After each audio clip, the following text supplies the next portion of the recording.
nyako papabi kwesi paka wosen gidi yeah, I think so. I think so. Yes. As a pocket na down na say we shape no ni we you know as a snack shati mu ya ne fata me especially so wo fata no calls to scrap OSP premature. President Mahama declares demands speed up of prosecutions. Na no enti say oza man for say special prosecutor say yenyu no man pedi say ye entamo so dodo ai na ne wo kan say prosecution na sa atemu wa ne nsemu no e wo say ekọ entem no e ho asem no dangerous metal found in food cosmetics hu pay13 e wo daily graphic mo ne ni fa so na asem no wo nti e bi mo say mercury ni lead ne ne keka won enuane bi aye die ni nku bi o ma wo say e bi wo me ne na nya kwara pay13 ewo daily graphic me munchemu ewom ena Jane is a Jane Mensa abato commissioner electoral commissioner an electoral commission chair ena ono so da ha no kama no EC set December 30 for Pandai parliamentary election round page 16 eno so munchemu enti busumi ya ewo mu ade abechiama ye jabusumi afa no kwan 30th December enya so Pandai Mashibidra akonya no mbesan akoto aba ewo ho. President assents to COVID-19 repeal law page 13 they say there what the Natasha say COVID-19 recovery levy no and then the account they say there you trim you betimi aka ne sa you see January mu a enye adwuma ebiem kwesi. Right, so I know from Yamedman next year okoto dia dey na say ehwe sa paper keto bi na 1% bi no paper keto bi na ba who COVID-19 be say and this for more than die who woman so more than die who woman example ye feel the madam ampeniasi atofo so go power ka say the twem so dia say o mampeni na sa shase tendra and na ordinance a shase to make it a proper abolition and as in twem sa pepe na ya mami Jean Mensa so very no na me say NDC lawyers o court kan na o citing for contempt say high court no ka say on conduct election within 30 days on year ho hwe and I was asking myself are the lawyers no me Ghana Bar Association for my job license no because 7 and for the general legal counsel general legal counsel major license because they don't understand the process. High court naka ono jimensa in law one thing sir if you haven't served it on her and you court the best you know and your parliament your man just say parliament must communicate to them and say it in a vacant what you say not just a penny dream matema what's the crown one thing assembly me ko asam na penny dream matema what so yan kan kira exactly na ada na lawyer ni hu de wo e no make say me the license because a man will clear say if the high court aka bibi sana they say high court no now they have to go and serve parliament public parliament and they say na court bi aka na parliament to general so say okay based on the court na kana they say chok krata come on the check commission krata na kwada ben the krata went on Friday ada na lawyer ni krata na parliament coin I'm trauma eating. I call Friday. I'm minority. I'm sure. I call Friday. That's a chakra now. Exactly. I try now. I call Friday. Na Friday no say I come. I was saying no so ebeji. For all you know, me say ebia omosa ka no ebia Tuesday go. Say me say court ruling no na 24th November. Of course 24th. So that was the argument saying. Since 24th no. Court no mo 30 days. Easy 30. Court cannot give the easy 30 days for that time. It is like a court, you know, what can you know? Parliament. Emfa, let a young command is super prayer. Maybe idea democracy. I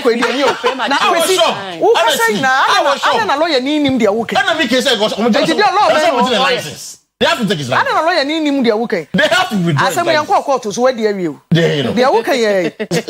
Who cry me patch say. Wa wunya judge kura no wo say that's what the law is saying say kura wa wunya judge kura wo say ato afante you know And no number call for this contempt. And not easy for the letter by say. I feel on Mosaka Parliament for letter. It's a dumb in Banich say, a dumb Sabeka letter. Almost within 30 days. That is a 1 month time. Exactly to conduct the election. I'm saying almost on Pudi Brunia. And I'm putting New Year. Almost 30 December. 2 weeks away from. We were almost to abandon you, the Behuru Brunia. I feel exactly from the rough. It's yeah, but again, and I'm saying it. So I stay with execution, and the judicial review, on occasion, they will hear it somewhere 20th in that day. Intercoban say, court no ebwa, then a high court in the end, now, then what then happens? You are trained. Because they all can have a bubble. And I'm conferences. We see what training. Not just a bubble, the secret coffee, Quessy, and I didn't coffee woman. What a fambra. I didn't. Oh, David, what do you say? Oh, no, or near the to a fagel or fire and qua. One day, and then I need you and some come back. But I've been in my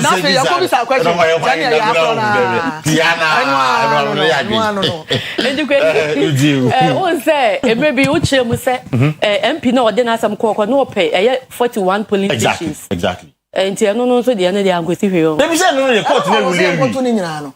One of court in a ruling when say, you see, and I'm trying to do something, and run a chassis, and I think we have to from probably next week. I'll try and put across. We share the number of 41 police stations, like two tap nipper as against 151 police stations. The actual says a mean money for can affect the entire result. No court to not meaning judgment. It's and run me police results from EC website. The boys better trust there like what I say. It's never said you one person. That's how we are. 41 police station. Then you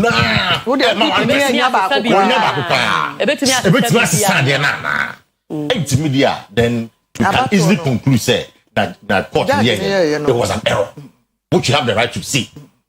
But say exactly they can go ahead and do what they have to do. Okay, Kakrebi am de beka sa December 30. Say Martin Dam no. Bronya ye ohun so. David stay queen na na. You no kwa any candidate to what you say? No candidate akwa mu die ni bi. Akwa Bible mu die ni ma mienu na wo ya ye de ko so mo ba ba wu ya. De na me de wu no na de be si bi amfa ne. E na wo a wo de tie ase na ye ti ye ntwa mu mienu. Na no kwa so no hene ni de nyansa mu. E so ma no omo pause ahwe. So what would the ano as a mother asene ne kon no gina won de no de we de nsu a chete nya ya boro pe e kai se me ma me ewu obi aso ma me bewu e kai nko na nka nyina ye ma me ewu na ye da ye na but ne akoso wo ho no me enra was 2 days ago me hu press nana ma free press conference ho almost by election bi enkoso nana mo emu chemu then you say people have that those who are supporting the by-election. There are others who are not. So my press conference, press conference, and I will share a people for any exactly. Martin, that's the 5th time I parliament in you. Yeah. Into a man for the penasem. Do no a penasem. You only lost the 2020 election. I lose 2020. No, 4 years ago.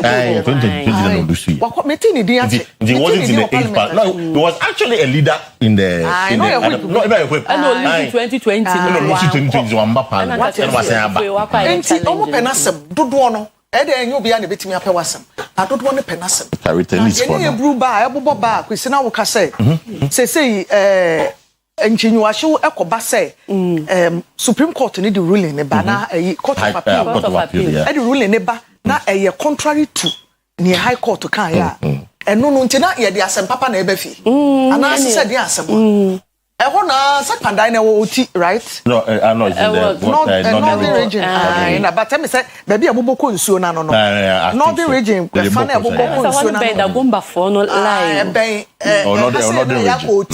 northern side of water tete ho no baby no ha ntumurofo no ne eyifo ne side ho no ye hwese asundwe beba na ade bi wo nso so ade kwesi kan me ne ya adwen say asemu a di koka beba no ya fa yinto ho kakra kwesi na yanyema enkofa asem we ne bia ama especially when asem na kodi panyinsem ne ka ne panyinse court of appeal we ni chen high court na oni nwie ya na yetutu mampamrika wo fom ha epemuaye per results na ba na ne panyin die ne nhia se die yin die ne mfa nya adwuma ye meka sia I think what the NPP can do they have to injunct the election. Injunction court. That's what I think they can do. They can go to court and injunct the election until the matter will be before we know. And they have the right to do that. So I think say I think say election. For injunction to election. And one. No, the parliament beti. I said the work of court the injunction. And parliament, that's not parliament. I know, but say they be a court, so parliament go ahead. They say what parliament is saying. What parliament is saying is that in the work court, you move assembly. It's not normal yen or more yen. In that they say they move assembly. And the only yen or more yen. It is almost court the injunction for 2 studia. And you know, what say, oh, court. Say anything here. Now election never say more conduct be high. It's like a percent injunction trust. And to say the other ones that work court no. Almost survive. Nothing. Say you lose you win nothing. Say so best who obey you and you when the man can be on. Oh, they say I can't.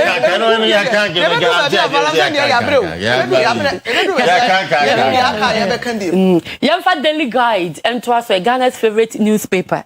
And you said, yeah, some money here can ya.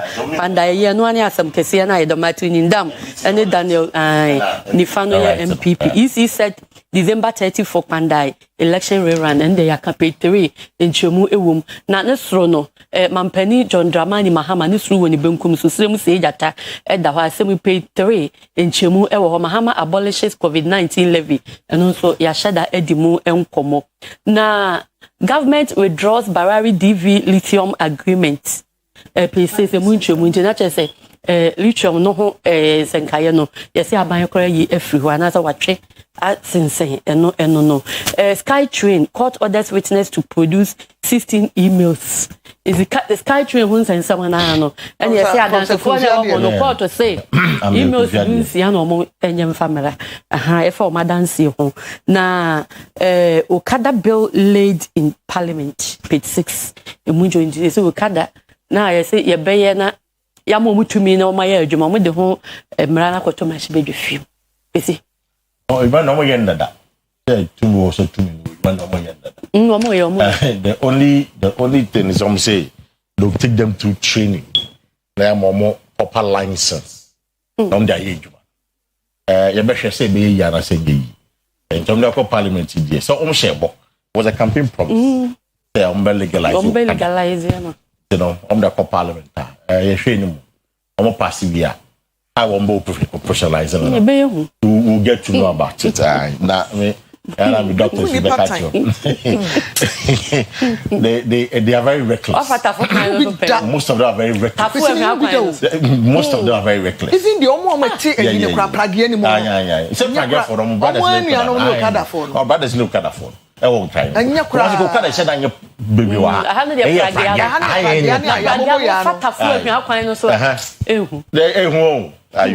You see what's going to happen to them. And lithium agreement and also. In fact, it didn't make sense to say, and this is for more position. Almost say that 10% now you're being as for mine, you know. It's shot. They were kicking against it. And our bad them. Who they all buy ya? What's it 10% news? Now what is really about 5%? It didn't make sense to anybody. They got kind of calling out that say, oh, you're shame anymore.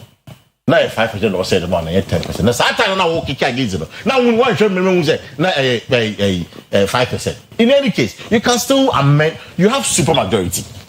You can still amend the law, no, to make it 10% or even 15%.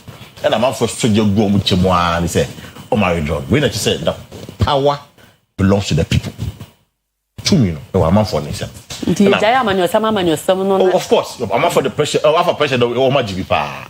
And they said, say they have drawn for further consultation. Na ni name so omo ewo ya no e na ebre. Koroni die me de pa. Ewo ya omo ewo ya no. Ewo ya. Yeah, e na omo bre because ya job no sasi. Omo no omo ya farm wo so, ya say omo farm. Compensation because say the mom because they no go through no. You can't go and compensate them. You say no exactly na dina I go to why is it can until the deal goes through. Then you can compensate the people. Omo mutimi ko farming. Omo mutimi ko sheep because ya just assessing na their class you na. Omo main occupation and farming. And ya say you betu to why you mining duty of no. And you say you jam na omo na na bossa. But you see and am ka say Ghana no. Am say ya dwene no e si. It's no yen timi trust say yan kasa. Ya be ya bibi na yan kasa ya mine na nya the infaso 100% of the infaso. That you and bring somebody in. For the person coming do. No, maybe I yes. 5%. Do gold, you know, who lithium, no, who resource, no, so fast. Make a show. Said oil na you know. A cost for cry 19%. If I saw you also. A cost because we don't have any machine. The dia go for no and a year. Motor 10%. Be between 12 to 19%. Adding. You will oil. So 10%. 12%, 19%. Can you now could do a whole voice? You'd be sure. Let me sure. A man tell me a banner headline story. You know, me a fine guy spout. And in damn name, political at the more branch your crowd. I check. Now, what not the end swatch and in your bema fair fee, or also a fine guy, pa. On also so be prayer sermon. You can die for. Near a babuba before she be in a before yard.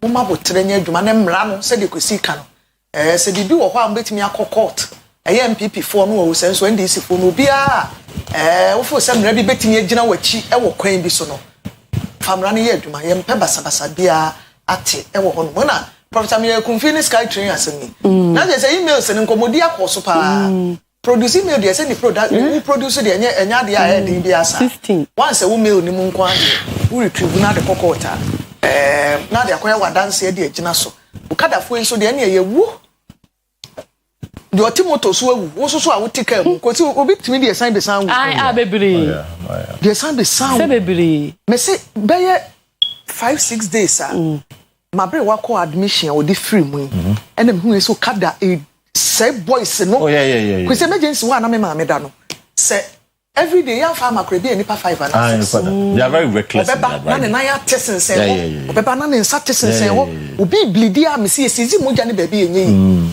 na nipa waye unconscious na oda ho no enti wo san kwa ba benya nkwa da be wona ne could be a betwa ana ye betwa wo oh what you try to be I'm doctor tell me as that omunya accident sana so ba wona ne ya try to mutwa simple yanko yes surgery fa fixate bia ko shem ne ho to no be san kotwa exactly they say next time. Okay, I need this money. Video will be the other time. Now, I'm teaching us. I don't know what you're saying. Aye. I channel. Now, guess it's your chief. Now, say you my yard.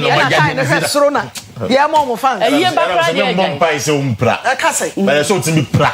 Now, oh, sorry. You have to wake up. You have to wake up. Or now you're the same. Who same who?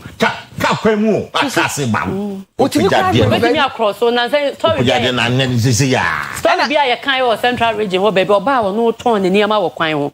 Na okada across so ka bia maka na ko pia ma na ko hye akoko no obeku ne kura eku no na me so okada ne so twa woni traffic so owura ka ntama kamali I would there's some means of transport northern part of the country. Don't be disciplined though. Red light so will be agina. But the southern party there. Oh. So when na maka ntamo e fine ya hwe. Sorry we do betwem. Oh. O betwem. Kwesi me se be na otwe enu na otwe be 5 days. Experience am ye ko fa ne. Afa ye di mo jane ba kwa na mo jane. We say for ye nyina we sway. Mahama. Okada mahama. We guy mo. We kai fa. Mami na kwesa ene de. Abusafo ya the happy birthday. Ma charity edu wa biaze ekropon efi Robert Eboansa eho. Ese ye charity bedu a happy birthday. Na ebi nso kwa ma George na mensa efriye Paul Signa and say ye wish charity mensa efriye happy birthday. Say kwa obi. Me obi me dey happy birthday kwa ma Regina Tiwa Adjuman. wo aboaso Islamic call yes me kan saa wo beti ase aboaso Islamic call if you kunu se kobi eho o se ma happy birthday titiwa onyame nhira papa no fa fie ni bebre nka wo ho na oba be di birthday ani kunu ebe frese ya we hye no na che so wo yo oba pa wo fie wo ma na ni di dia wo ye ni nyina akoso na eye ne saa happy birthday to Regina Tiwa Ajiman aboaso Islamic call if you kunu se kobi ho happy birthday to you Tiwa adeshama ma ye jawe so e de obakra mu mpensem mu no esi hanom medi e de mame Afia nyako papa be kwesi du a e de Ghana te say etos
de midi kan bebe e de ani kire na yakodi nkomo no ye ko lake bosomtwe ye asuo ho e wa sentiment mi emu nananom ene omanfo e wo ho e kire se enkomo bi koso e na monframa mu a enye saa ne nkomo no tienti yesoma yensem training anze kaje ni mwaten e mo ko ho amane a wo de ba ye no ye betu din e de amamo na ansa ne de nchemu no e bebre mu yie no ne omanfo no e bi kan se na nsen sika ye tu ne adwemmone so a ye de chemicals ahodo bi te se lead ne mercury cyanide ne de ka hohoro sika ama ene yenso bebrasei ama aqua life sa ne beka no enso mu nam ne mpata ene enwura mpo a efu nsuo mu no enyine wonsuo mu ne nyina asei ene yesu tini bebre wo ho a enam adwene enim na lake bosomtwene nso emu apatre na efiri mu ba no ebi aka no emene Isaac ati ni mo aten koye no won nananom akodi nkomo a amane a wode baaye enie ne yamane bono yakopi mu bosomtwe abato empesa so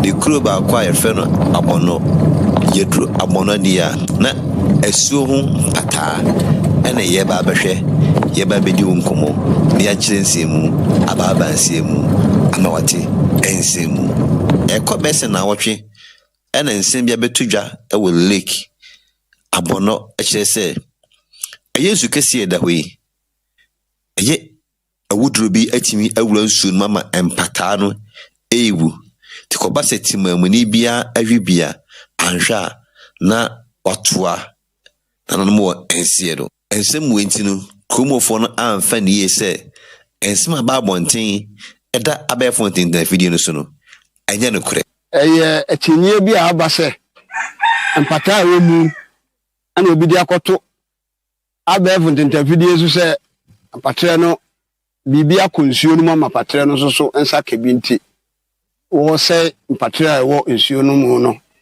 ama ye ne wo ho no ye ho akire ye nti wo busa no kwa bia no ewo mu na de omuchiri mu se eye ebre bia nsuo ne pese enwene ewo mu no edore a ye fense atuduro ne epai te se de ya tu atuduro ewo tu mu no so obusotwe afi bia ekoboso we nwotwemu ana oyi ne ma no edipie ma obi a wotensuo no ho bia nya bidie okay ena afoforo nso abedibi na so obusotwe no ye woye nie fa afi no beduru na obeyi ne ma no apie de ama nipa ewo ho no anya bi adia ne ofite ya wo ne ma bi a woye enti na ma ye ne yetesuo ho no na yahunu se afi de nsuo no obema bibia di okay You will go to quite well to us. I call you the major to Hokakra. Or train it. No matter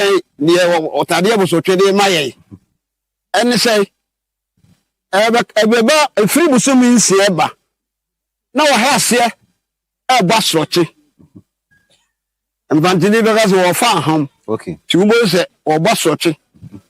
Now, all bus rotty, not only a few baby at them. Grab on thing. Okay. There's a plan in man. Now, you want to say, well, I did be a ma a patrano a door so. Oh, about 3 months in your beer. Ah, yeah, and I'm no friend to do. Okay. As you see, what to do. It wasn't so any change. What sense you know, cry here? Utimus answer. Before I took you now, it's your bobana, a chidino, and a pampine, and the ote. And no ma, and Patrano, in your photo. Do you know about on tea? I could have in Sonano to win in such so be more channel. A bus I know my area. Okay. And do you know, I say one woman sour book. And the amount of garden to make me why Was said was said you know the coffee. Basa mema nso hu ni saa ye de asew no ye to egu omu so. Eza saa brand de ono ana ayi wo omu se omumra. Wo ahode ekuta omu no kwa wayi wade afi omu nsam. Se de mu ba ye ma hu se omu yi bi ya fresh wo ya wo so no mu anu wo koi. Saa brand dura. Muni saa. Na wa ye mre oni saa ahode no. Eye wo hu mu a nyame bo nsuo no nsuo na de a wa ya. Ye te ho no so ye sua ye hu. Okay. Obi nso be ye tilapia fish pond bi wo ho. Ama no so no enso ne pond nko a wo de nti no odwiri gum. Amwa na omu wo no kura no. Enye wono no yamma. Okay. Enye wono no yamma. Eye obi de ebe ye adwuma wa ha. Obe ye apatare ni bi. Okay. Tilapia. Ena mwa no tabre no wono kwa kunkum bebrebe. Edi ma me no kwa na wo de mwa no Yoma wuo no ase oma befie. Nti na ompe omu ewoni nsuo na ewo nsuo nkasa. Nti that could be a stretching boy. And I was say destroy net ni nyina nti mu ano e ba ta obi apra ko pe ba bi atena. Nti omu na e paye. Okay, ni mu ano tilapia mu na apaya be nsuo mu. Omu so ni ahode se omu amutim nsuo mu dada no. Sa pepe. An se omu mutim nsuo mu no wono ne man omu ahode che sa tilapia no mu hu omre. Okay. Nti we no omu na atimbo mu kese. Se wo hwe mu ano ne man ankasa no omu muye. Omu nyina omu dende ya omu hu dende. Na we no omu hu omre nti na atimbo mu kese. Oba ha ade e betimi de abo eye apatre nchina ono so jira chobo na awie ade betimi abo eye apatre nchina ante mote ya enya nokore se bibia ba mo ensuanim ya obibia na wu ana we se na wu dabi dokan ya bia aboa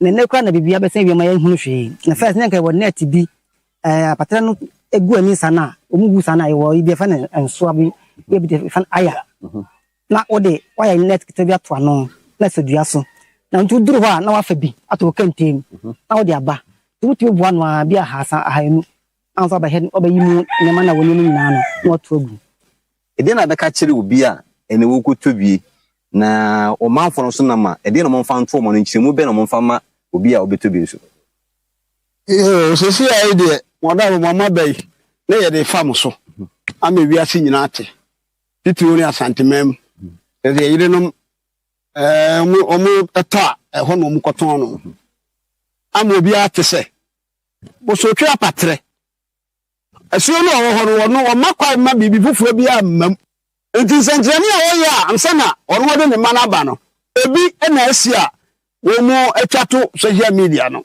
enti yade nim bibi anim afekwa na ayede enti mo bai ye mo ma wi bi ama mo kwa ma hurihuri mo hunu sampa se de nkofo bi ka no bosirimu ka ana wo mo ka nti sa na tie ye wa ha na ye te se ye se abeti bi so fon so se ye nam yale abem se yale abem se ye so ye tie ye wi bi obi anwi akula bi anale meme so kai yale o man ka meme ko konsum ko so ko yale nke bebe ye wo afi atene wo kwachi makra ye mfi obi timi dia patele ko ni apam no fa se nanse ya meme nde Saturday obi di bi ko ya ase no pam no say yale wo konta ase wo ma na so say yale mu say mu gu edwa yesu ewu ni pakọ kakan enti ni pakọ kakan de ni pakọ ne na busuntwi yesi ekogu nsan na obusa na wo na ada no egu ani masiu enti ni pakọ kakan ne de nke hu ni pakọ ne ke ne me yenu de be sinka nya papa bi so wagu edwa yetena abọ ne ha no emu ya afi bi esi ekọ ya pata nya sa de abesi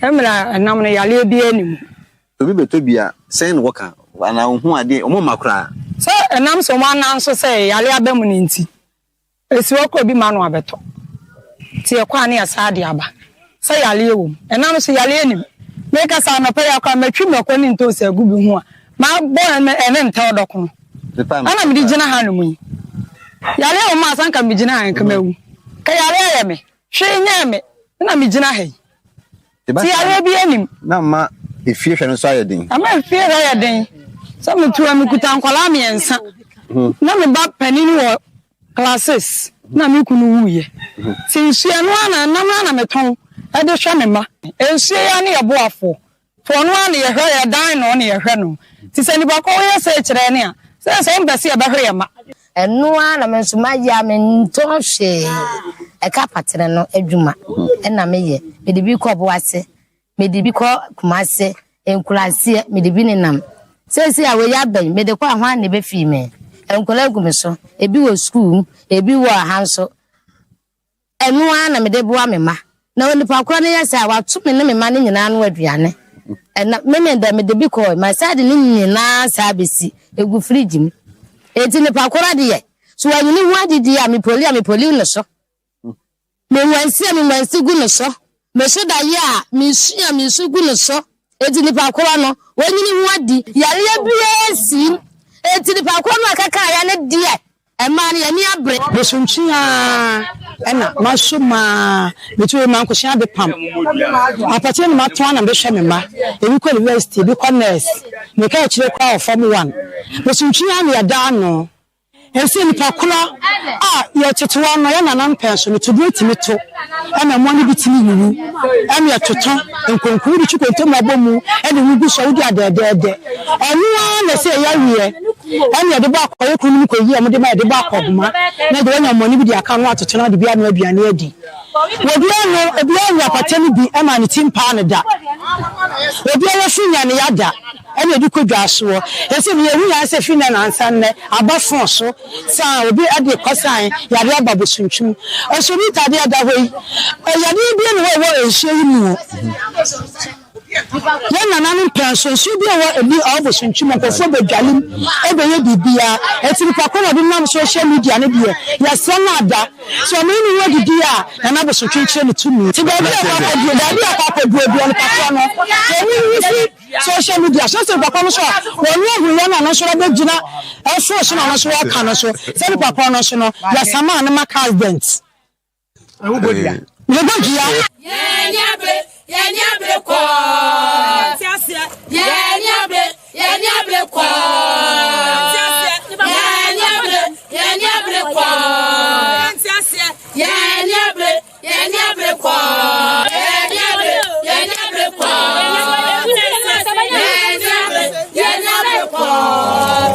Tani pa wode ko gu hye ni ma se dia se wa ma ko gu na bo so hye ni ma se se na ma wo mu na anya no tani pa ko na ma na ni wo di dia na bo so hye wo ya su kase su tade wo tumi ko fo chire utumi se ni pa kro ya wo so bibi obabi wo ya no wo so bibi obabi e se ni pa ko no so ogodam na se wo ko gu na su bo so hye ni ma se a na wo ba ko so be tu social media na wo so fo ni na ku ya na wo so de namo na wo sa wo za na tabia na kshati enshi also wo gu hye ni ma se no e de ba ko so no so anyai e fi social media na so enshi bo so no eni ni yes lawa da so be so tu ya no aduane dia ene o ni pa ko so din ka tu anu aduane so obetena se adidi ami enso e wo leg bo sontwe abono yenso e di awreho a ye ni di ye ne e ma ni di dia ene ni pa ko din ka fa ono abusuafo mu monye de mo beye ene ni kire ya mo ko yin free social media ho enso ni ehuna ni mo ase o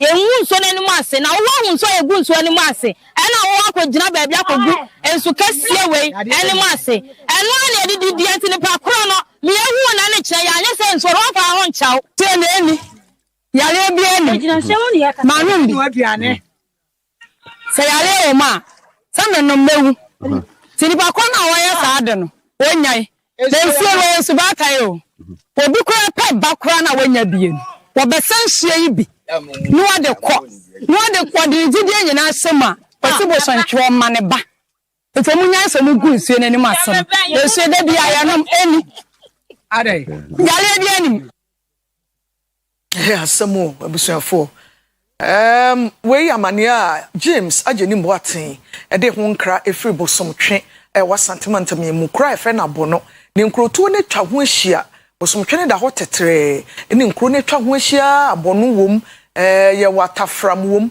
amokom wom ankase ka ho bokwa no ne nkro na hodo ne bebre na etwa ahia wo bosomtwe no ho na mekra me nwanwa esasa amane we ya ba nsu ani ti sei yehu bi organa ha chepa na yensu nyina ye kokko basa ne nsu a sabe man ne edro nkogun mu ana bibi etesa no esi den na obi betimi atena ba bia bo ne trim ese osei obi ensa no adwuma busuafo ye sere na fe eno me ne nso hwadawroma ka me nko ade anka montete so kakra na wo so ode ka otena ka mu nko no ebi ana wo akora wakotena ka ni mu wunim nipa koro no ana wunue bi ene na kotena ka ni mti ebufuo ba ya yentitia break kakra na yemfa no enkyere nsemu me gidi se beto somo ama bibia aye fine sorry ama ye the health and lifestyle e de abeto mo so me din de kwesi do a Christ asomdwe enka mu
Yebulika and pay the health and lifestyle ebro every bosheba so digital address AK0187090 na yabeka safa cell regeneration menimisa watibi stem cells say etoda baby a yare bia koduru no enye too late utimi reverse joint aches yewo even herbal supplement bi ebinum so say reverse internal organs ebi wo ha enye adwuma yi na ama abo adwuma yi nti wo diabetes atimiko wo hyper ana hypotension atimiko from ene ebeka sa afa ene no ho our vision vision regeneration for the blind nti wo wani ni hu ade yo se wo nyini kwa na wani ni hu ade yi every say cells no nti me regenerate ye ne Mr. Hillary Hayford why herbal doctor ABD Nkomo and good morning yeah good morning bom to say yeah the radio say you can't blindness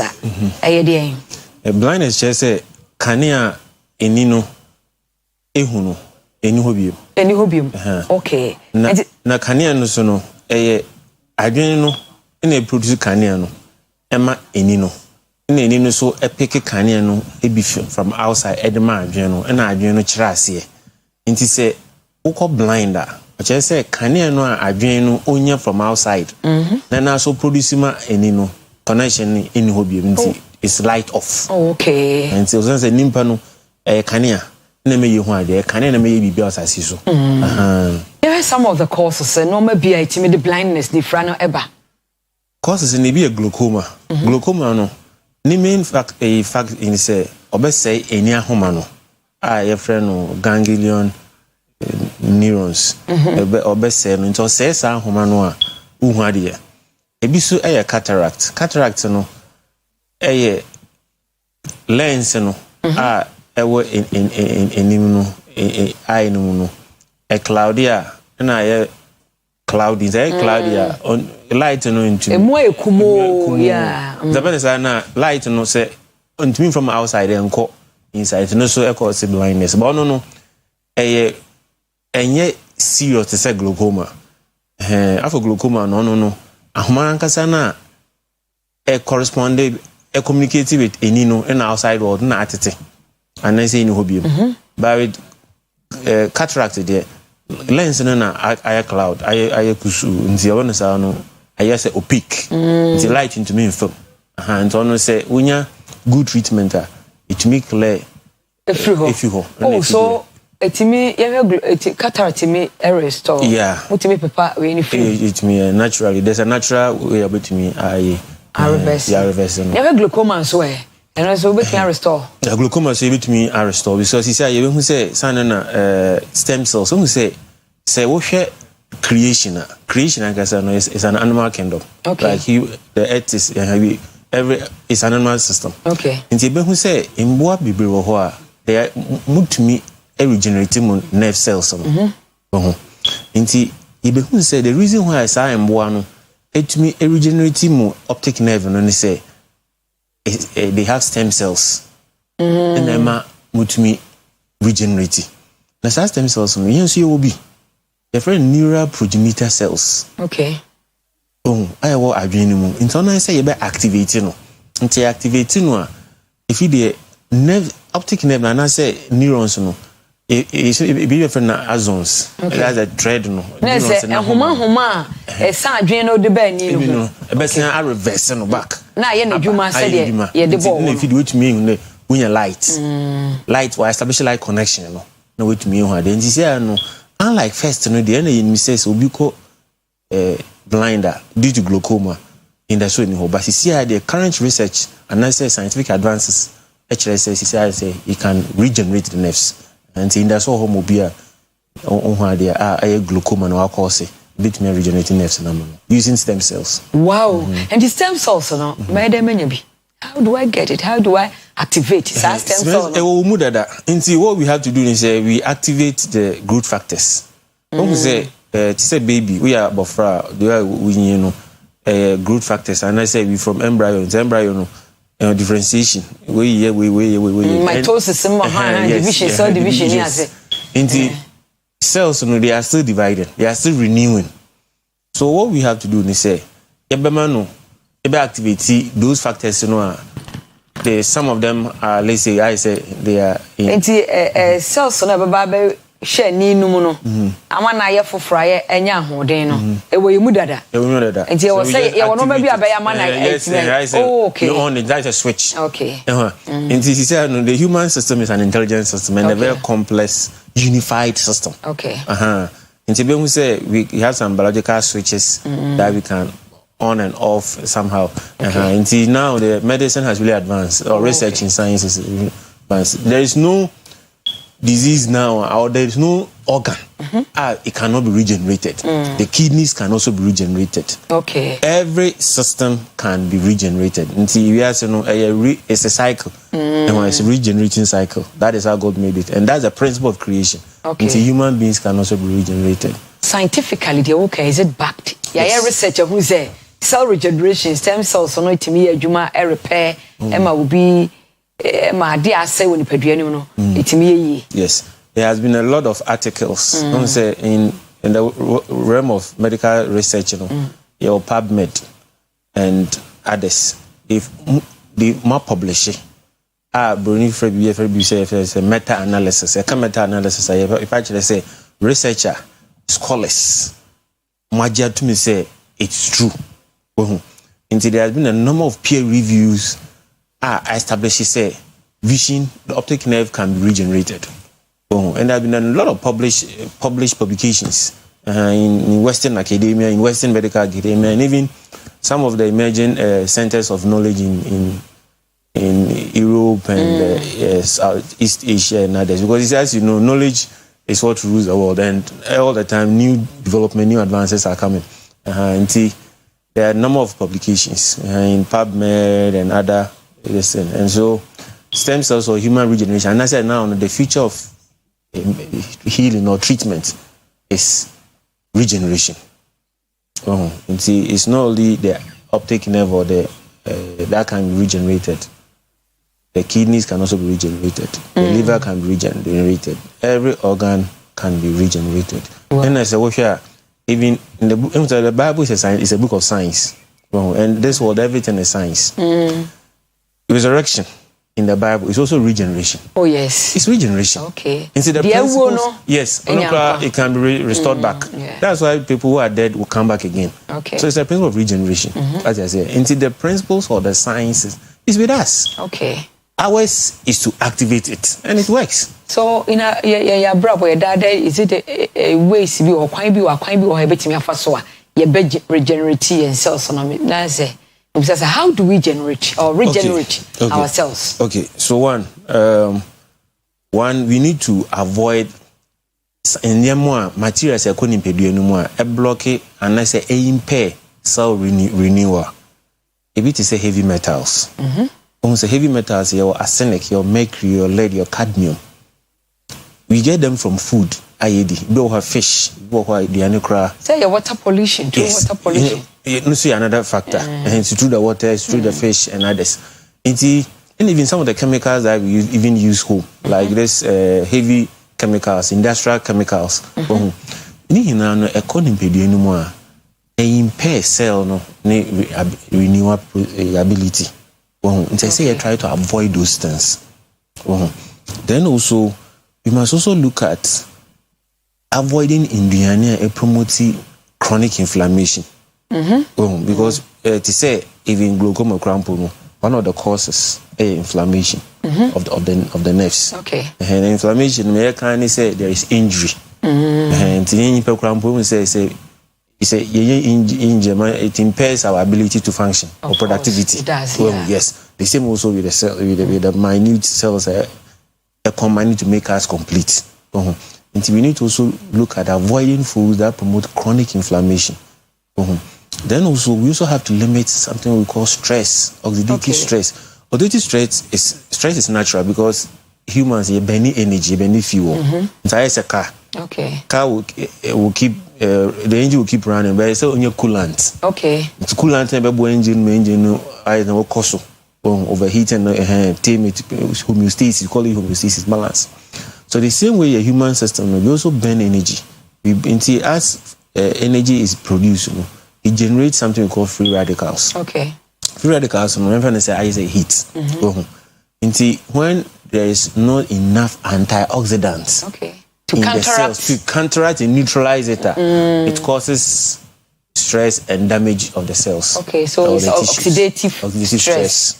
And it's irreversible. Yes, it's reversible. Is it okay? It's reversible. What you should do is that eat more fruits and vegetables. Let's eat more organic whole foods and try to avoid chemicals and other more toxic foods. Okay. And say when say to me if you need year, then in so to me then it putting itself into state of balance. Or say area maybe Chinese say confusion or chaos. Okay. And that's most see your friend disease and what DIS this and ease and what meaning say first no na system no ease be okay. Yeah. Maybe be boom. When I feel the chaos. If you didn't say or if you do anything. But what I say? That's what this ease. Into maintaining cell homeostasis and I say stability is key. Sometimes we read say stability is the key to economic development. It's not only economic development that stability is key. It's also key to good wellness of the human system. Because the inner cells, the inner system, if there's no stability, that's disease, chaos. Okay, now, Obi Busa say my vision is impaired. Ebi ameni uhuna die. So what do I do? Dear na was so ye obi follow way no. The okay. Ebi o here direction bi na wetin atena fie just to practice something and gain something. The the vision is impaired. Ebi anani ni uhuna die nti asama wa be kyerɛkyerɛ ya no pay. Say nipadua no atimi repair ne ho. Nti you say activity watch say yentwe ho free environmental pollution. Just na woka. Normal pollute enuane a enye enoma bi a enye bi stress pressure adwendwen de ma ye ho no cool down ne ade nyina. Just follow sa no ma no simple because a simple sa no a obetimi enya testimony ana ne ade na was yes in terms say some of the causes of vision, blurred vision. One of them is lack of blood circulation to the eye cells. And when I say low blood flow circulation to the eye cells. Okay. And papa and sometimes the liver also has issue with that. So what we do is that we need to promote good circulation, blood flow to the eye cells. Okay. Then there's another issue people don't talk about it, but we call it brain diabetes. Brain also have diabetes. Okay. Also, say brain into me use sugar here. No, so Emma na ho dimba for. Oban so to me support good vision health. So says you know say I know a brain extension. Where the brain diabetes na was so shada be kire ye. Na mama samra blood flow to the eye no. Na ebi abekire bibi, can we do something about it? Say bia ekwa be na e be fa so aye be ye bibia abrebia ebenya blood flow to the eyes dey na be. Yes, into one yendi nuana a promoted blood flow circulation. To say ginger, garlic, onions, they are very good for helping vascularization. That's good blood flow. Now after so and try to avoid foods AMPD. Some of them could be excessive fats. Foods, especially omega-6 foods, is more.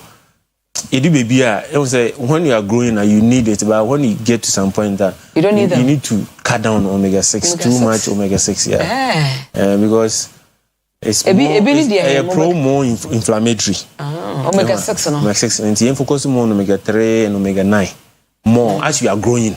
And omega-9 sources no yet. Yes, and it may be from salmon food. It may be from salmon fish. Okay. Yeah, it may be from olive oil. Okay. And linseed oil, flaxseed oil. Yes, flaxseed oil. So it may be from it. Then. Kube one, so they say a trend, but I don't know. Yeah, kube one. Yeah, good because containing MCT. That's medium chain. And see, good for cooking and frying. Yes, cooking and frying. And pear nut oil too is also good. Nkatengwa is very good. No, so It has a lot of omega 9. And so when you do in Katia now, wait me. Yeah. I would say brain basically fat. And the fat content, mostly made up of omega 3 and 9. Okay. It's only maintain the structure. Into one way you cry, people lose, like one of the causes of because it's losing its fat content, shrinking, reducing.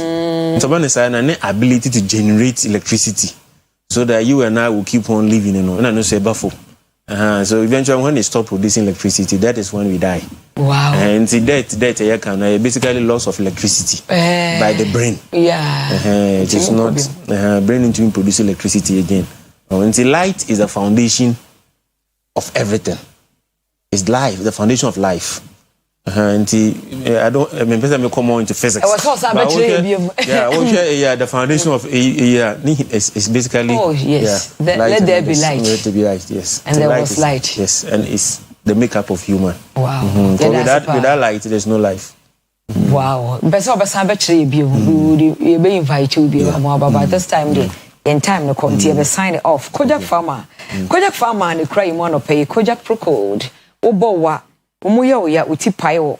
Omo to ho ayehye Kojak Procode. Afi Kojak Charcoal toothpaste so seno onum herbal teas and answer medication ti ma oseno esene coffee so saa. Eno so use Kojak Charcoal toothpaste na ebebo amasena efita Kojak regular fluoride toothpaste every day. De bia so use a eboa ema oseno and kama Kojak Pini Kojak F sensitive toothpaste so eboa ema senior strong sen ho yeden for 0531 069945 0531 069945 0531 07 0020 0531 07 0020 na answer na ebe sign it off on happy birthday to you minim say oh hwe me anti happy birthday to Nana Masafoa who UK from Alex. Happy birthday to you. Sanso and a happy birthday to Emanuela wa Belgium. If it's a menshia moaten RCF Mpaibo Fie. Happy birthday to Emanuela our Belgium. Nyankopon Shao Sanso and a happy birthday to you. To Georgina Mensa Free Paul Signa. Happy birthday to Georgina Mensa Free Paul Signa. Happy birthday to all of you. Hooray! Nyankopon Isham no mama holding. So, Mr. Hillary, we didn't mezel I am fancy now. Jam naughty. Hillary. That's a party call. Maybe you'll be a question now, but probably so. We'll be so home near would have our contact to Jada baby.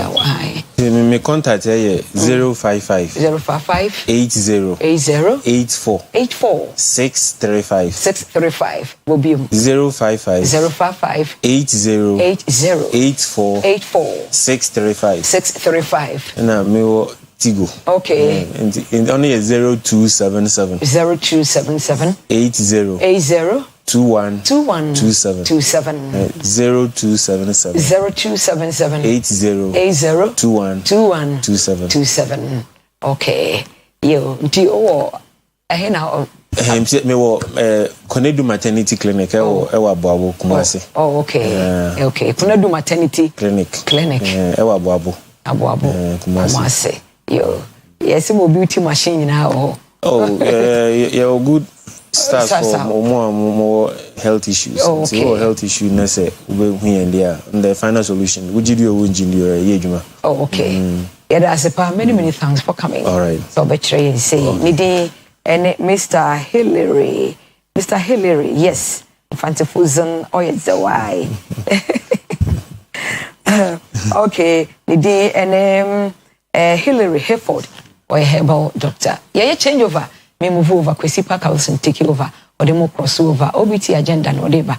In a desafi, emotion. Yabaraka Jamalo la Pena Miakata, Tanya Fijam, Iwala don't te pos years or so. It a pia pam sender tonde, obrigado. Aloha mahalo, Aisa Abuarisi. Asante sana, Mungo de Yadamuna Mose. Big up still. Fi almi, I trend them. In the whole country, encantadios. Adios, Ibishia.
proceed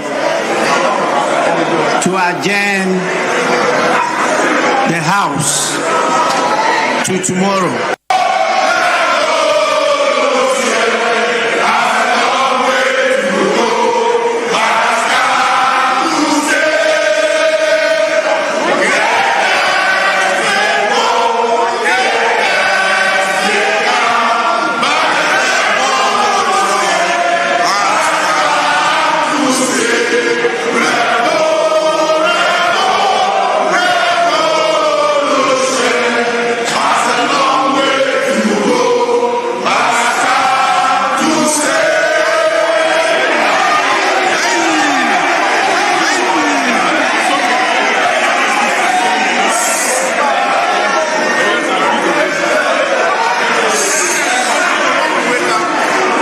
Honorable members,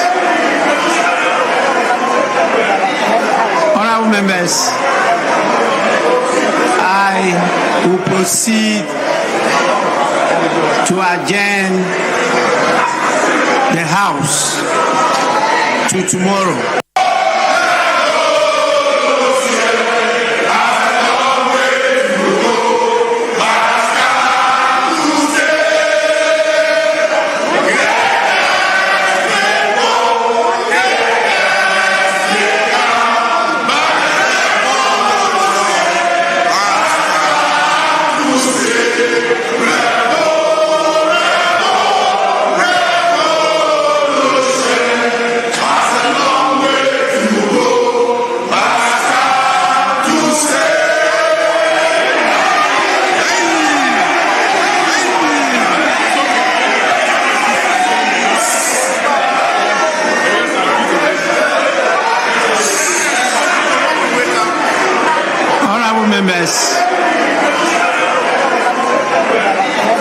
Honorable members,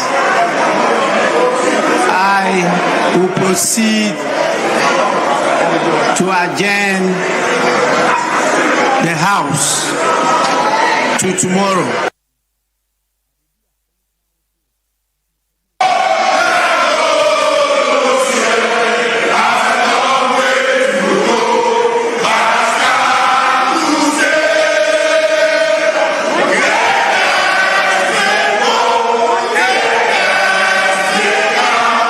Of course, cadres may go, cadres may come, but the revolution has come to stay. We, na NDC, MPs no to our parliament. Na o share Speaker Bambabin.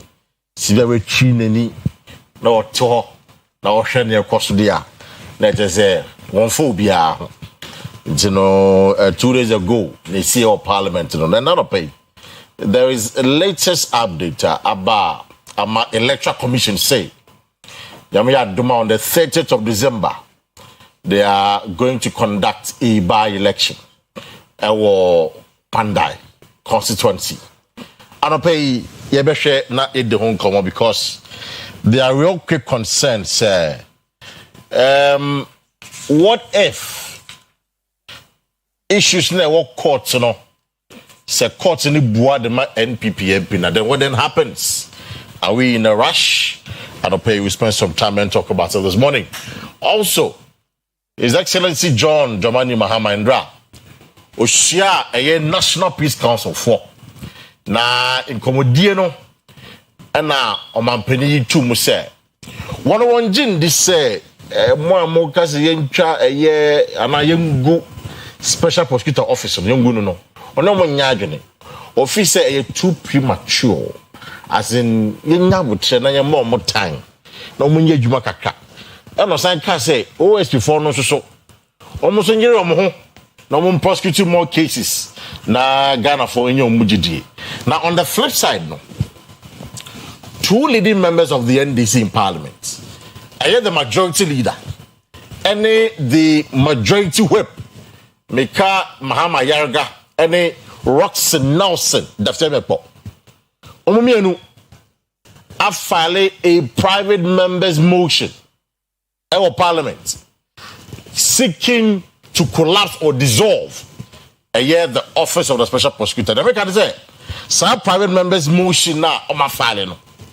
ne botai na ne say yengu OSP no yengu no onvia sebe emfaso mbaso onvia sebe wo discard the cap office no not the person office no it's I will say good no because emfaso bi enduso it's John Mama is saying one thing on the other hand ne call for me frontliners and di animu e parliament so cast them for where do you draw the link and I'll pay we spend some time and talk about it now.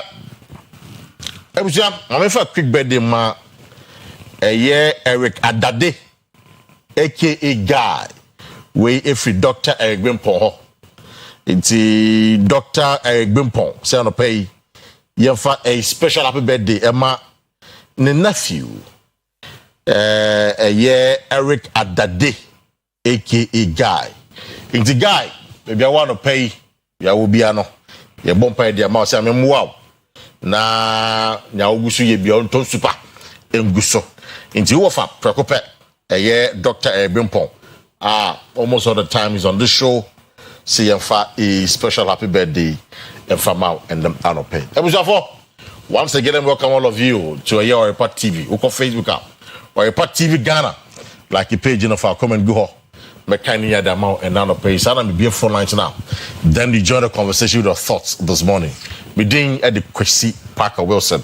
I'm expecting my guests in the studio, but however, Honorable Kojo Banahine Bediakon, where your former DC, was such a central, or another patch say, Oguso on the point of war trotro. In fact, he used to be a lecturer too as well. Meaning, so that's a child. That's what we are. I say we are. A question, maybe, sir. That's a change. The won't try to change. Won't try. No, Chado University as well. It's not about cover of it. Yeah, John Boss. No, but you are here. Say to Jam Garcia Roma. Bibi, Academia, Abaya. The idea, Mania. Maybe I said, make sure I'm Ghana for Edmanu, and Sakwa born. Okay, G2 now, local class 1. Yami Amwa. What do okay G2 do? And one of the local class 1 or the accredited. Yeah, I say, Vina, between me as well. Yet, them was the Quapu. Was it so? Got a see on penny and Lisa, no bomb, homebody. What's that? I have come $1 buffer. What's the $1 buffer? Go ahead, grow for us. I bring me the cuckoo. Go for us. Got a $1 call from then as oh, I'm a business. $1 for petrol coffee. A coffee banana. Oh, a coffee kakabati is relatively. No, relatively better than more administration. Relatively better than number petrol. Petrol. So the ball from China now. Number one and also was around 15 cents per liter. She says around January, January petrol, you say. Nice. That's what check. The nice. Check from the data. Yeah, for January. Nice. Yeah, dollar. You say nano crowd, they start to buy about 10. She said number 12. Tiba Betten, even Benin and a total company $100 million 3 years. Whee! Then no Piscadiato. The two city more than 3 years. I be whee! As I was review. Dollar you call for you, your tongue canium, your two zoom, your two petrubu. What to Crumbia, Bibia Santi. That's what you're oh, we're sure. Yeah, I think $1 yes, $1 before. Zekia Fuso Musmo. Cover the time, but I'm for say iron rods in the block of form, cement in the block. Into Munko Krum, media for. Oh, no, they call us to tell us, give us the information. Unless say no more can open so cast on and our markets now all try the order. I mean, who one number to me actually. I see.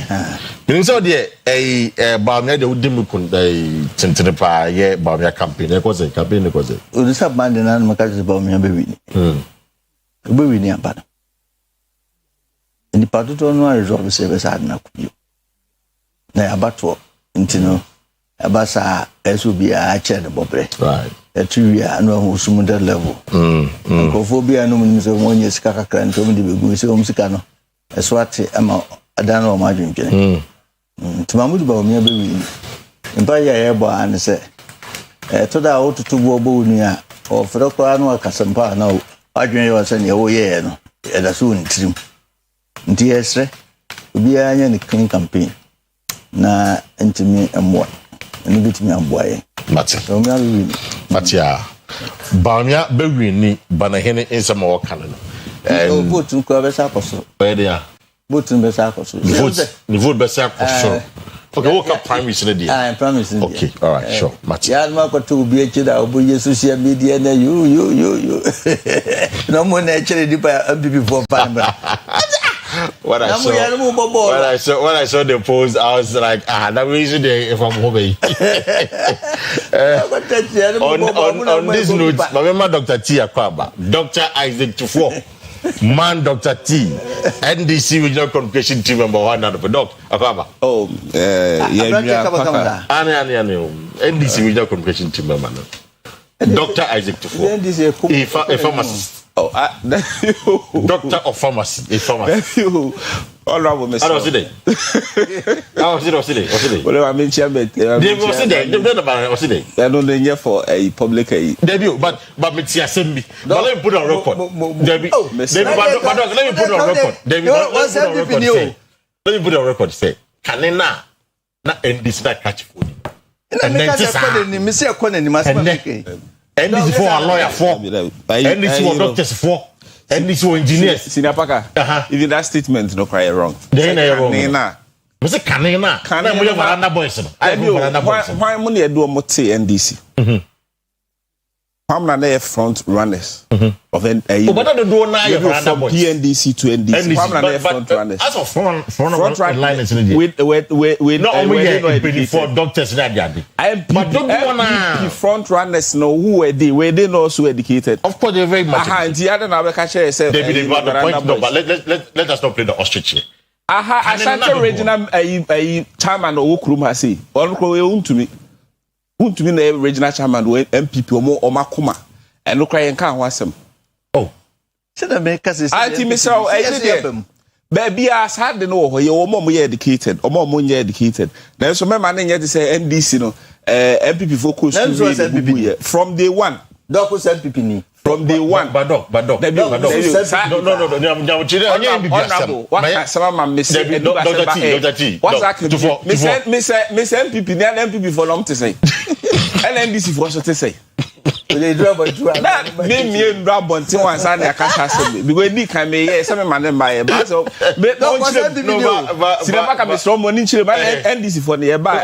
But I know buy, 9 to say, but I know it's Chile. But we're fine, man. Couldn't see what Jeff here. She the suit. The way we see Casano. I'll buy you two bogidis out. And order it. What you say? You must just say any woman supposed to be out. You just say any from your violence. This is why we'll be on your farm ways. They make Casa one yadi. But I am Casa one yadi. This is where I found out. Qualification catch ma kan bibiri man ka ba ko so it's all say in small dot you go kasa very gentle no men you gentle say we that is how ma post that what's MPP ni me pop ma I mean this is just by the by this is in jest we just by the by are you mate is that baby do no is that also about kitwa doc Akwaba okay yeah because me so I nkusi aga nti go da bi yeah is also na bomb to 17 kana che so do me ho ya bi so yeah we for ne etiefo a ehwe nyina so na do pe me chia o amada o ne producer and production team nyina so ase o akwanya mo da mai His Excellency John Dramani Mahama so na no pe so me chia no na koma pardon ne hyehyɛ pa o de agu akwam on the run you COVID-19 no. Oh yes. COVID by yes we be more didi free, we be more munsuo free. We no matter fast ya jiskadi nyina. And the buy a year free ho am ne sika e ba Ghana for to be 3.7 billion Ghana cedis e ba Ghana for botom nti. His Excellency say. Na ba chi Ashanti Regional Minister Dr. Frank Amakohene. Oh no so djuma pa. One brilliant young man Oboama Asante and the Ghana nyina peja onte se bantama asenso boache ono dey heba Asante me no do obogu so on the nuka say express road back because what bantama a onim se bosom twefo no so mu hia se omo so e hosu bie na waka se bantman nyina na Ashanti region and so Dr. Frank Amako hine de oguso a koso amprimpuntu na ma che regional chairman Augustus Andrews Nana actually and say on koso amodwumaden on the call now yeah no ani which is fair because which is fair amount for man pressure so mo pay dwuma easy yeah I know easy the last time I met I think it happens to every regional chairman. Yes, the last time I someone now say well basically local you because when I the face of when the BBI chechere the best one the last time I met him just say command cry intimendi because phone no I say course neighbor no and no ye one no more say gina chiri ehwe so mo so be nya the time there na say me twitwa me nsem so na nkomo kra na ade na say is a good course ma monya appointment ma monya positions ye can say fansa kobobo aban sikam the fa be party for that be then so kakra wa also ebe so ebe ba won nsem no propro wa no boa wo akwanya bi say timi creating or agency baby I want creating na adwumatimi ba ho na etimi magana ni bia so nya bia this an opportune time ma wonim de ne nyansan ya me de adomo no so embra na chairman here done as a part for that call now also lead the party but on this note my two guests are already seated. We are expecting one more here Professor Lowell Lawrence when young man be do here of course he will join the conversation but I know what and Dr.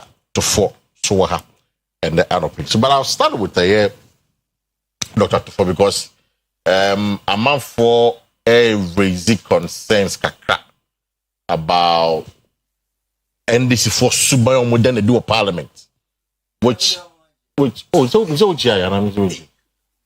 kafra and the bachochia the kafra the chair 2 minutes next year the chair then go who which man chair ko no ka sa bias bisro na chairman pani a friends COVID live you dey afi etimi edidi ho a pe no demo na ka so ato so na wo be so tia me chairman pani JDM onon ko record was set to be intimi set to be it will take hundreds of years with the assemblyman with the MP deputy minister vice president oko asamba opposition president the same parliament or supreme intimi sida nyame ehira mechiano na madenya nkopon se covid sike wadidi hu sa afi fina otwam na mesa asra na kwesi the ensemble ha e kan okukwam really ye bejem say o party for here ntina e chairman e say asre wan hwe obi odi echi be ka se onu aban ko onu abai e ko tese ntimi pagima mankrofo tinana miniano no boss obi e kon ofa so e cheche nse o yesa be ka se uye gu aban so I say we go by so no go some on meduma he doesn't employ people only say right so. It is an appeal to the government and I'm say party chairman there our regional munya be 700,000 blue voter region there a stronghold man DC into asana bana wo kan baby obigina waka Ghana for yes e be hunu se am kura mo ntimi anya adwuma de mnu se na mo ntimi nye na de amamo ba mane nye sa na ndimanum ya nkrofo emetata na mesa mfa konya so menchia regional minister of Mikrum Abrante okoso nkakra bompa se nyame bebo ano na otimi edini na for years no etimi give the Ashanti region na ho maye ne sa no mfa nshira kese pa kuma na se to bi Ashanti Marura ohene ongaso but I know that's it was for a share conversation that says as I mentioned call Facebook up Oyerepa TV Ghana like a page in a comment to go never kind the amount so for as I was saying people are raising concerns about more conduct in parliament the musuno mo ban bi eya 100 or parliament she said the ECC or be by election on the 30th of December in the event said the court processes now ya survey a war court na a question the buama NPP MP na number the and abroad mind because the electoral commission will now begin processes work pensionema any ade nobody ena ejabo o mine why is the NDC doing this medo asibie aka eba Ghana manyosema assistance no question we nan ka say koma MPP4 send your put in no because in a way what be a nuisance to Ghanaians, majority of Ghanaians MPP the minority in parliament or be a nuisance to Ghanaians and I feel so to say they've also become a weapon fashioned against Ghana's democracy. Minority no. What be a weapon fashioned against Ghana's democracy? Yes. I didn't make us ye nyina na yeho ene yakoto aba. Yakoto aba no. NDC candidate ehun say yesisi no. Ti wakokot. O MPP candidate also who say won sisi into also akokot. Okoya obo ni nkuru no wa kire mu say 42 to 52 polling stations. 41 polling stations. Our issues with it. And normal course wo no won yin ni say bibia da na kwem. And my all kasana and I also na you also be kasa I also say who NDC na wo kasa 41 police stations and I had you had issues with it no me so no baby also win here no so no me so me wo issues with it there who claim me say e happen here and no enye kwan personal me so me gidi say also ho no so bi si and a court ye nyina so ente say ansana obi ade asem be court no on the petitions in the pleading na wo ye judge say judge tiema semi na ka bi ma me no obewie kura o the sha say say as the court may see fit bibia as the court may deem fit bibia court no bi hu say makama semi nyina wi so bibia o de be ka ho be ma asem like it is handsome we nyina ho and na wo akoka wa asem we so aka na asem judge ne hwe no so we ne yenkoto aba ne nyina fofo. Do you think that was right for the judge to have done out of 150 something police stations? They move 41. It's about police stations be 100 and over. And I make say paka make say na wo fula. Me too ba. Maybe the 41 koy. Yeah. Oh so say me baby I miss me win. Or Afia Broni who was just defending himself. And me so baby I miss me win here no. Or so what the same issues with it. It is say 41 say 41 and also say or miss me win 41 kwa kabo me say 82. It is you know judge bia na say nipa bia kra wo tie sa asem we asem asisi awia no we say wo kase awia me so bia also win and class wo wia me. That's what I say yen kamum yen tungum yen koton fofra we asem. Say even if you have issues with the judgment aka e dey na say we Embrado SSN. The court was seeking for an appeal. Judicial review. Court Supreme Court for judicial review. No. Ghana mrahin na chere say your my judgment na ko appeal and judgment na ya no in take effect. So on be say be take effect. I dey so ye. Tinapa ka dey so ye. You file for stay of execution.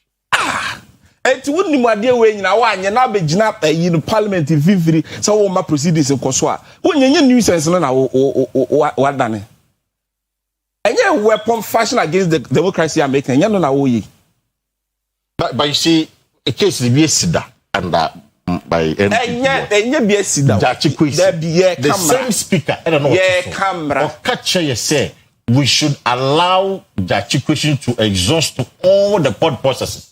One can't take class on Trinity and Common Electoral Commission.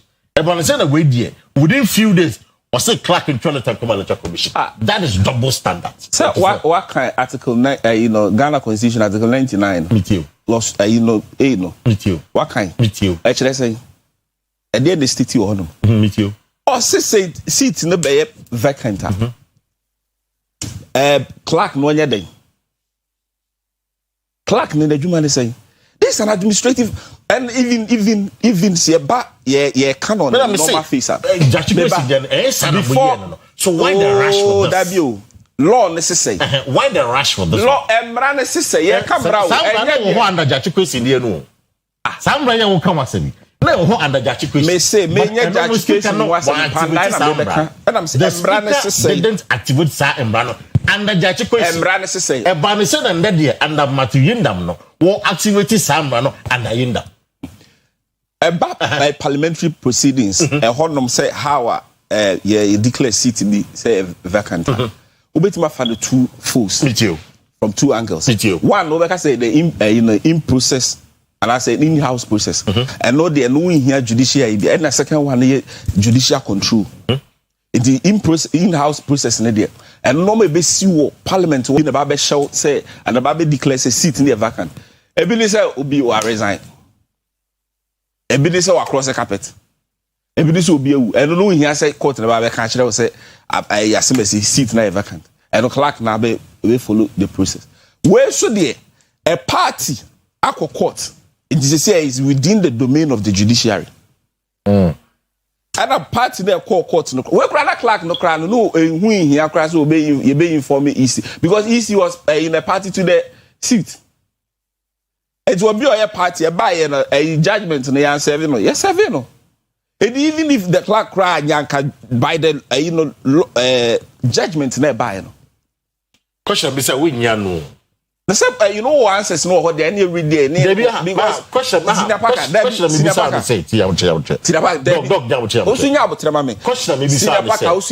Sa lawyer will question will be saying. Not a question under question. And I remember a whole under question. When you should alone, I'm under question. What's the one you should make a speaker? He was a speaker at the time during question. The 8th Parliament, Abambabe speaker. Jatikwesi in the Bible to quote Babylon say we should allow Jatikwesi to exhaust all the court processes. What kind? If you are my clerk and letter and come east. Double check me that. Can say. So with this one, a ban is saying and a speaker in the activity law. Okay. You're found on the face value. We say or can say we Jatikwesi should exhaust all legal avenues. Exactly. Not majority now no more hot then. They are no more here. Send people na majority. Of course, people na right. I know what who say maybe our breaching law bia. Not with you. Let me busa o man busa o busa question am me busa. O kan sa asem no. O man Ghana constitution. You mo no mo so ma be a crash for no wan o mo ye. O man hu no constitution ni mo say the speaker can ni mbrem na bi o de na adwene na e kan. Oh, we shouldn't hide behind Emrana say and you know I can't phantom wire and MPP of all party. And they will come no more just me who but Emrana say yeah come round. The law is the law. I know Mabeka. I know movement organizer and the Beka. But you'll be a new man organizer. And the Beka said the law is the law. The law is the law. The law is the law, yeah. Any other than the camera will say, that was him. Mambisa, we remember Henderson. So, in the law, no, I am sure, Doc, you've heard that we have the spirit and the letter of the law. So, the spirit and the letter of the law, speaker, and the speaker is a lawyer. In fact, Jetro is a lawyer. The clerk of parliament is also a lawyer. Some spirit, you know, Emma who can say, it does not court and check, immediate some. In fact, we must follow our state resolution. You can't want to see me. We must follow an order of such a way. You can't say order of such a way. They say now, Panda court here, you know, one person court for the Supreme Court. It's turning in a good. And we must file another appeal of the Panda judgment, you know. So there are 3 court processes. And check as somebody be determined. It's, you know, the spirit of the law and the catcher say. And then I want to interest. And you see, even in Parliament, there's precedent. In Parliament, there's precedent. Oh, Parliament. Abu Sakan, the issue whereby a few other MPs issues whereby the precedent in Parliament was that Yama court in India 7 and Sana. Parliament for boy. You are not using all of that. You're okay in and I would say your state of execution so of course so much your injunction so of course there's injunction too as well and the other thing I'll be catching say all these processes court court soon granted court in granted and it was a judgment and about main train say court we be dinku ni manzana made the mama say me koye no my abreso mrebi entia me say mama koye de me no. That's why okay there. Yeah, share the Emrane say. Emrane say you are going by the dictate of the law. The law. me buy na make anything in parliament too. And I make such one. Oh, president, does it override the constitution of Ghana? No, does it override it? No, it doesn't override, but lawyer, also lawyer. Yeah, big canina. Honorable, lawyer. Does the president now boss listening in a Matthias here? Does it override the constitution of Ghana? Of course, it does override the constitution. It is all how they say. But Dr. Tufo is right by saying that the law is the law. He's right. Say, yeah, the man a year juma.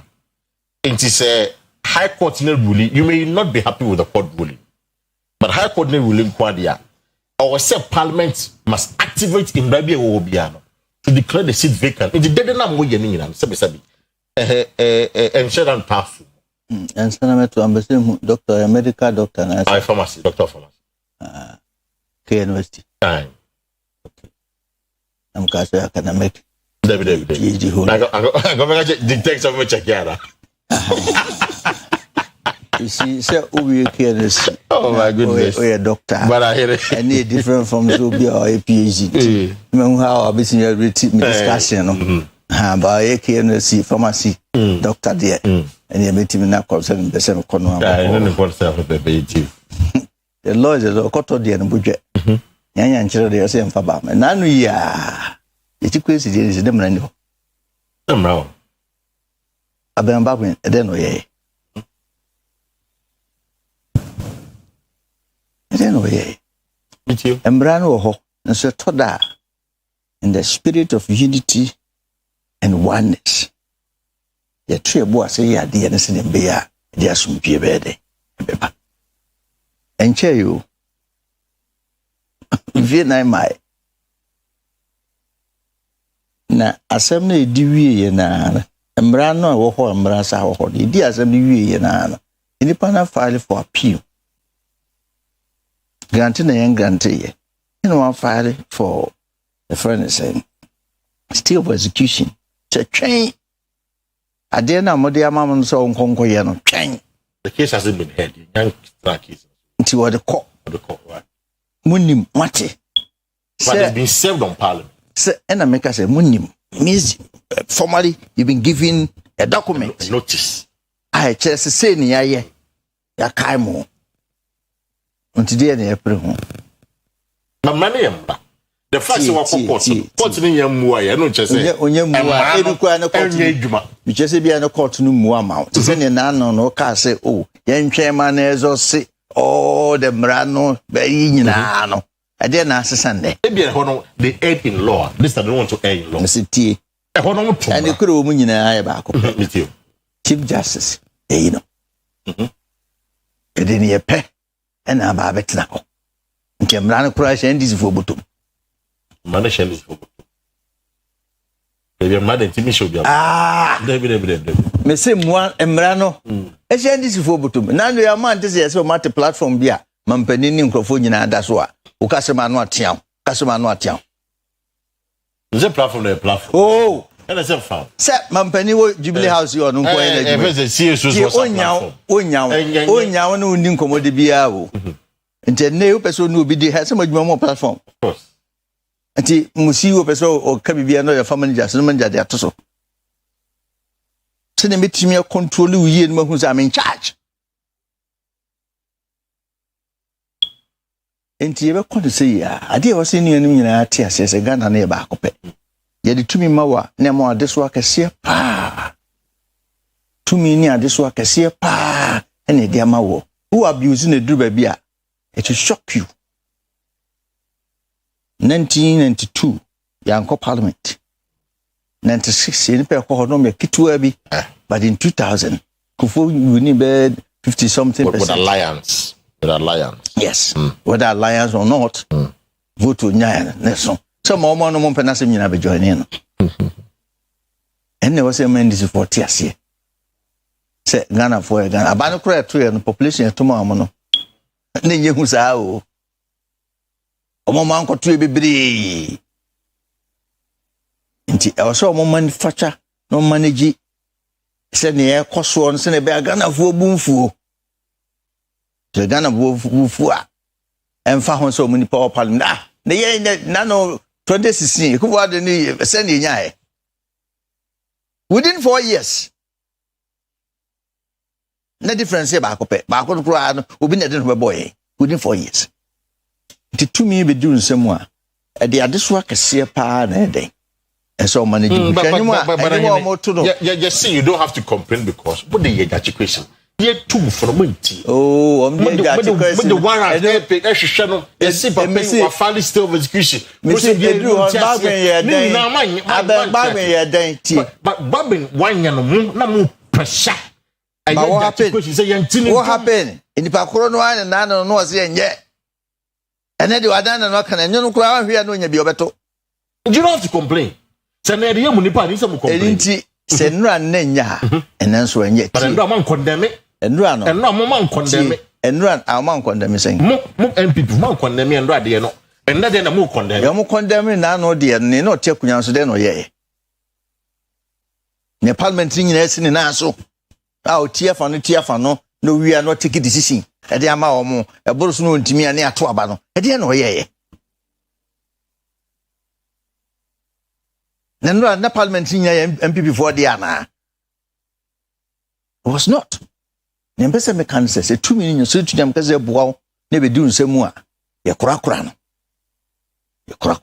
so what managing here come fibiansa they will be shocked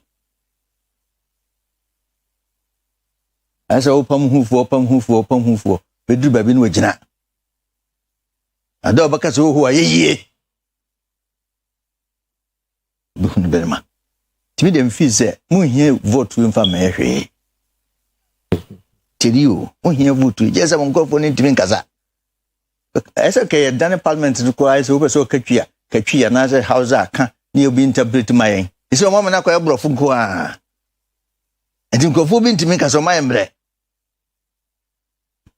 And on my minority no more, and I get parliament, who could be cause Cassan a bit me flow. Now, ye, engineer, minority for ye parliament.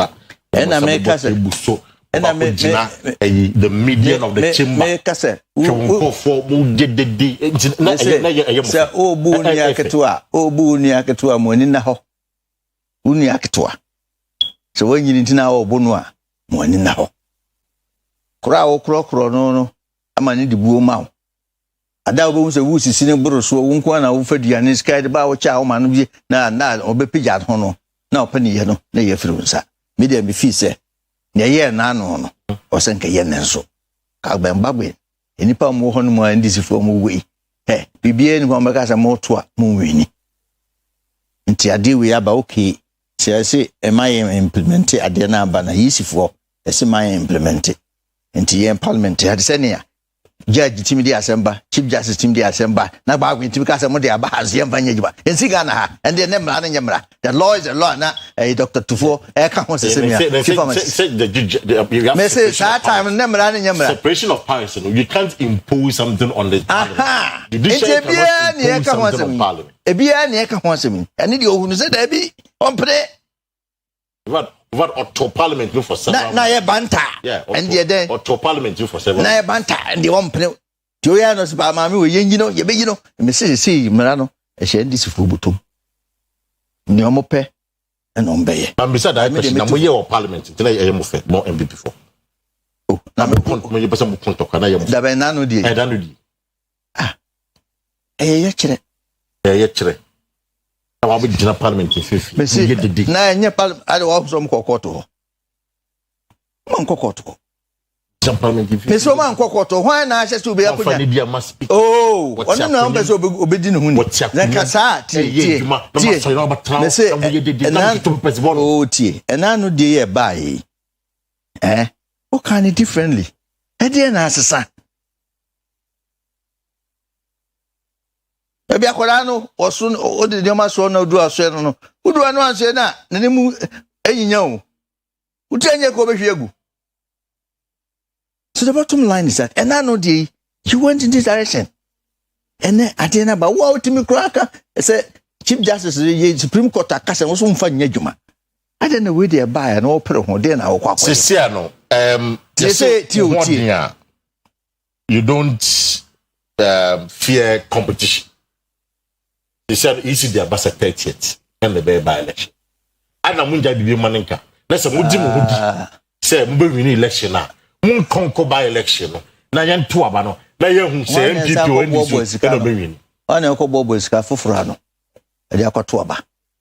Penny exchanging inside Jeffrey. One a couple of Scafurano. A buyer to obey or non microphone no mujuma. A marketeer. Send no 2 more. 67% what to 2.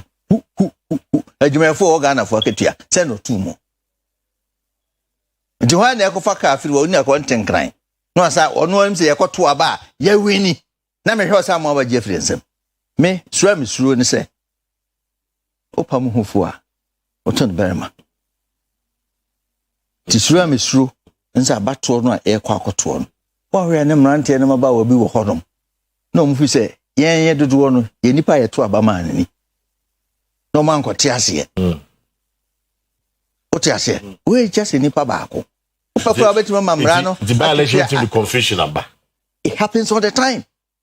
A few places, and the iron organa, Kumawu, and you can crave in a tour bar. Yeah, who said, Bibi Iodine. A see. Baby, I don't want free say had a nay, and a mooching children and my bagina. So I hear, and you must fully beat me. I'm the fizzer, we are penny more mine no drew baby. A drew baby, who dear Mataman Tibu and the Gunia maybe so. They do dear and some Nawakan Sampa. The exchange Chima more Basse Nano D. As some of the court, you've been to see me. Time back on the Assam court. Judge no trans Anderson. You've been see that. Time bang and on the Assam court. You gather here the time bang, whether within the time limit. A chamwa quack do baby and snap some of the court. And you didn't see a nano be dear. You say, time no be drew, you know. Obi didn't dear man chairman or the band to agree. Obi is the answer, not to be able to. Dear Naba win quite dear. The agent Trahua, who tea, who been tea. So be you know. The Chief Justice created me, you know. Yam Yamte, Conconia as a baby dear. And Nunta. No more than ye. Mate, but that's so. We said, Ghana for Nana to Obama in this. Right. So, manage 2 bomb when ye. Right. So, Doc, the concern is that Senna that you in the year, at the end of the day. The voters felt that no more CCJ.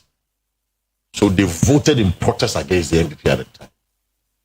In the event of by election, now my voters at trouble the TM candidate the NDC. It's something you agree or humiliating the FIMOFA sitting in my MPP in non baby. No, that you know the opening said. Honorable Kasano can be about in the data, Nipano, the Assembly Court. And they have an MPP for who dating, and more raising concerns in the court or more, nothing or more raising. So, a lawyer, bon, no idea to me say, me lawyer na Assembly me the coin or no, I'm one, and they be a medincho. And they're different, no.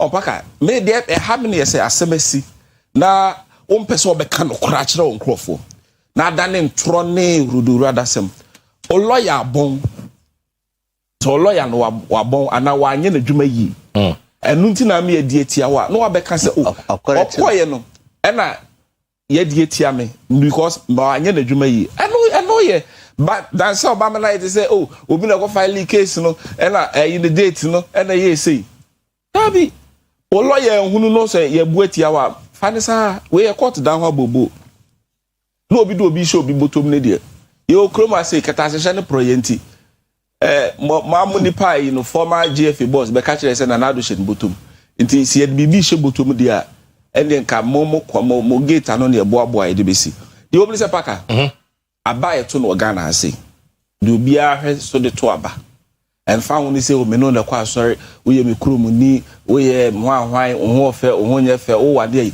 de nipa hwe so de to aba pa ya setinam de nipa hwe so kese pa de to aba ya setinam say metie me ya santini me ma me ne papa nyina ya santifo ye wo me krom ya say nipa o de empuntu beba ama ma setinam akoyie no o ye mosi nium o ye dagati nium so no na beboa you say the upper the akokotoko no ye na bro ye mo na bro nti di obetimi aye ne de all dem puntu obreme no ono de reso de to aba do you think you win so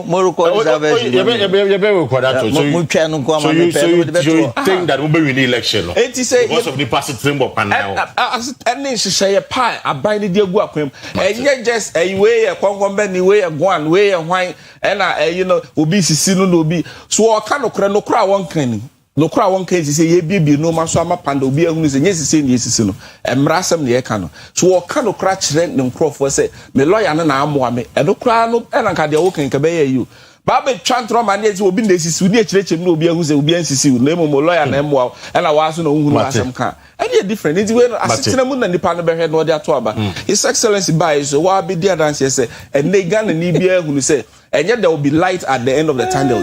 I can see the light. Ghana ni be who light ni see. We are on the right path. Now say you ebu omen. Say adwene ni die ni bi na do ne ba omi ade ya. Eni ko omo repopra say. Dabi. Doctor Tifo. Yeah, I am she bia ni ho. That's Doctor Isaac Tifo or NDC with your communication team by National TV. And honorable Banahene Gawaha. Now, what do you make of near Kokosi? EC, Yamia 30th December, obey by election. But the court, now say court in Ibua in favor of the NPP. What then happens? And I said the NDC is set to court, you know, rule against the NPP. Well, say before night now, you can join the conversation this morning with your thoughts. Now, young co a year special prosecutor, now saying, and I come back say. Watch Martin Pebu. I'm sure you remember. A day after Parliament, NDC form Parliament. A short tier, a special prosecutor. A cancer be breach, a special prosecutor. A young Guno. That's a tragedy. It's a young Guno. Fortunately, His Excellency John Dramani Mahama, on a National Peace Council, he didn't come on so no dear. Kasa say young special prosecutor no. He thinks it's premature. However, there are two leading members of the NDC, the majority leader himself and the majority chief whip. They can rocks and nuts in the Femepo and the Mahama Yaga. A filed private members' motion. The parliament initiative process named special prosecutor. Let me start with you. You said Uncle that day. Then I had Uncle that day. No, John Mahama no president. Oh, Titi. Or they say Uncle that day. Oh, Titi. Assurance day. It's a premature. Assurance day. Yenya bebre. Oh, but no sinners for buy before Majuma. Teacher for buy before Majuma. Galamsey umbechem 24-hour economy. One can away. Uncle that day. Parliament near Supreme. Nti asemi ohonumi mampanisu sese de montomo bo manya kakra ne obeka kire ne nya sympathy man se mampani de nkompene nti omo ye wie ne to aba ne wie ne connection san no so san ne sa boss de ba omo to aba no mka se ye nyina joma mana ho de we because special prosecutor na dwene de ba ya she bibu atentre ne ntentente ana no ndis vo anyi so amfa weni aba sisi de adapa yeah na woni ha Cotodian Bujame say a double standard with NDC. But if the president has spoken, Asema wakai when Asema mampani kai when msani mkrofo mi no more parliament ra hono yade de yesu primo do ni obeka bi ontimi nya ho hwe Asema we de opa ya ntonchi ahwe opo mampani twam ese sukura be sa ma hono debate na sa akwedede so twam ne be trouble ne majority to test trouble say yampeno say pelo but are you happy with the conduct of the office? Special prosecutor Jumadi? Because you put money into the office, but the end result from the time to say Japan time. The results tangible because unya samna so the court na court to kubwa. And there's some court na court to go na mu ama me then me. But you need watertight evidence. And just any sense Ghana and case you to Ghana mu to be an to be I and yeni. If the institution is not working as we expect it to be working, I was you know. I na say ke be gu ba bia education na no what say nkoda culture so man say e bi failure e say teacher for say there na straight yi me wan say ko hwe mo na class say some extra class na da nyina o ma anye because you can say the two o ama syllabus no be bi enwie GS say no I mean the issue the statement on that o be ba ba kiro o musuro enti a go for hospital me obi kura timpama de na obi a ye twa no na ye ja bibi wo enzi you don't close down institution because they are not performing as you want it to be performing. Ya wuchi untumi chi hwan what is o maka ho asem a twifo mu figire kakra bi am say akoyi an stopping pe emwa enti empam no ye di hu ebeto so media me feel say ese free parliament ho no more be anemo mu issue say yen start process na dey say o mu jai se mampani kan say obedwa mu sa no na say as we gina wie on some what is your suspicion as to why you end this professor Bugu special prosecutor what is your Martin humbe tobo ape ade na no mo ba Mr. Martin was wrong for the special prosecutor to have arrested Martin what's it it was wrong for him I don't go na wrong this is the party am call there right when the arrest wasn't corruption related matter the mandate of the OSC yes special investigate and arrest corruption related matter no dey na dey no dey no dey na dey corruption you can't corrupt how did you find corruption how do you find then who define corruption then I'm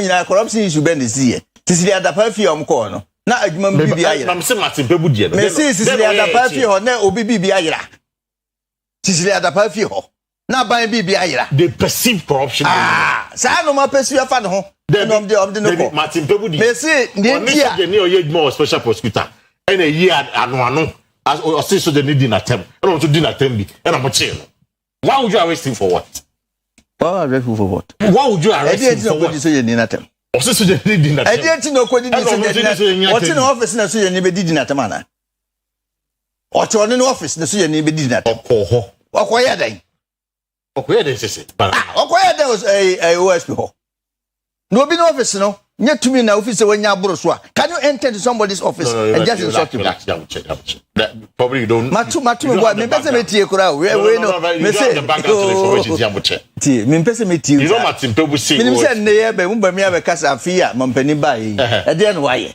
afese kura dem de akofa OSP ni ayi ombegu no ombegu omo yi chief justice Jackson yisi maame yebetu ombetu yisi maame yetu yisi maame a ombegu OSP na we ya de foforo you Martin to me na beti bo prof akwaba me ti say so nya challenges kakra right akwaba so no kind answer so here there me papa no papa ni aba yo sasa kana sana moya no but joke if you know if bana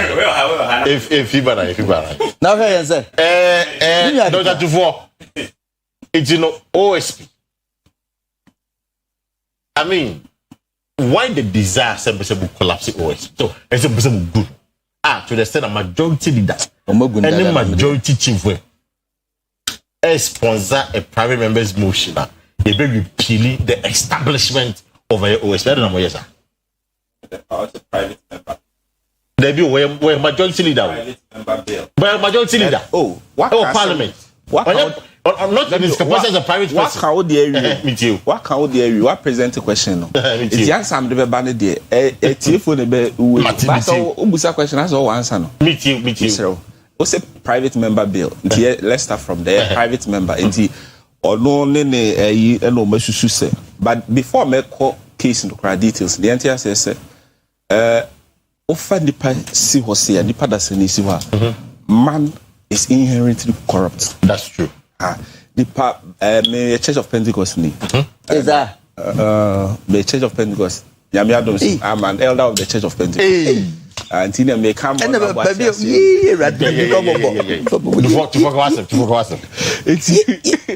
the kiss of your better politician o gidi nyina so Pentecost ha egidi makoma 11 first one the egitro conclude ye to so mi le egidi se Nyankopon ye ba akopɛ no nam kwai men sa so le adwuma third one and me dey build me point was the depraved nature of man nipa say I was say nti wo fa nipa se ogina ho na nipa say na mom de ma ye de ye hu the good side of nipa bia no ye the rules our society bia ya hyehyɛ na mra e govern ye nti mra ebre bia mra ya hyehyɛ ene ho hyehyɛ bia no ye mfa nya adwuma no wo say chaos na ekoso nti wo ba Africa de bebre mu a de ha ye kese pa ma ye mpuntu nkoso nyina ye keta na enye wiana nipa ne ko wiana na yasemo nipa na dwena ta na chi si wonim se wo wia kra hwensi eduru obenya honorable banahina na be defend ti say ye hu $1 million wo mpasse na wontimi justify enso ne honorable to he defend side na yakowura ni fie ndi sa normal na ema obi a nti obi a wo position na wo akwanya bi a wo sum bia na e hye ditrim say wo wia honorable will defend it because always support team monipa ba ko matipebunti ena mbose mugudu nti sa no man nti emra na nado this special prosecutor na eba no me kai se na motamale ye facility ya na wo adan kwa na se na wo ward rounds da bi na free ward rounds aba e ba news ne ba e say obia eligibility because we thought say now we are ready to fight because ya special prosecutor one nipa ya sa fa no onka so we crowd were inclined to the party but omo ba ye certain institution is see hono no the work output how the measure no hu say or ko nanim na say or banachi work output na ye nyina ye table had na production team ye nyina be dey announce say it's not what we expected from the institution it be me president ya adwene say though the ehwehwe say omo be ye no omo nyai but let's give more room or say or no special prosecutor be to actually say His Excellency by NDC by there hasn't been any interference.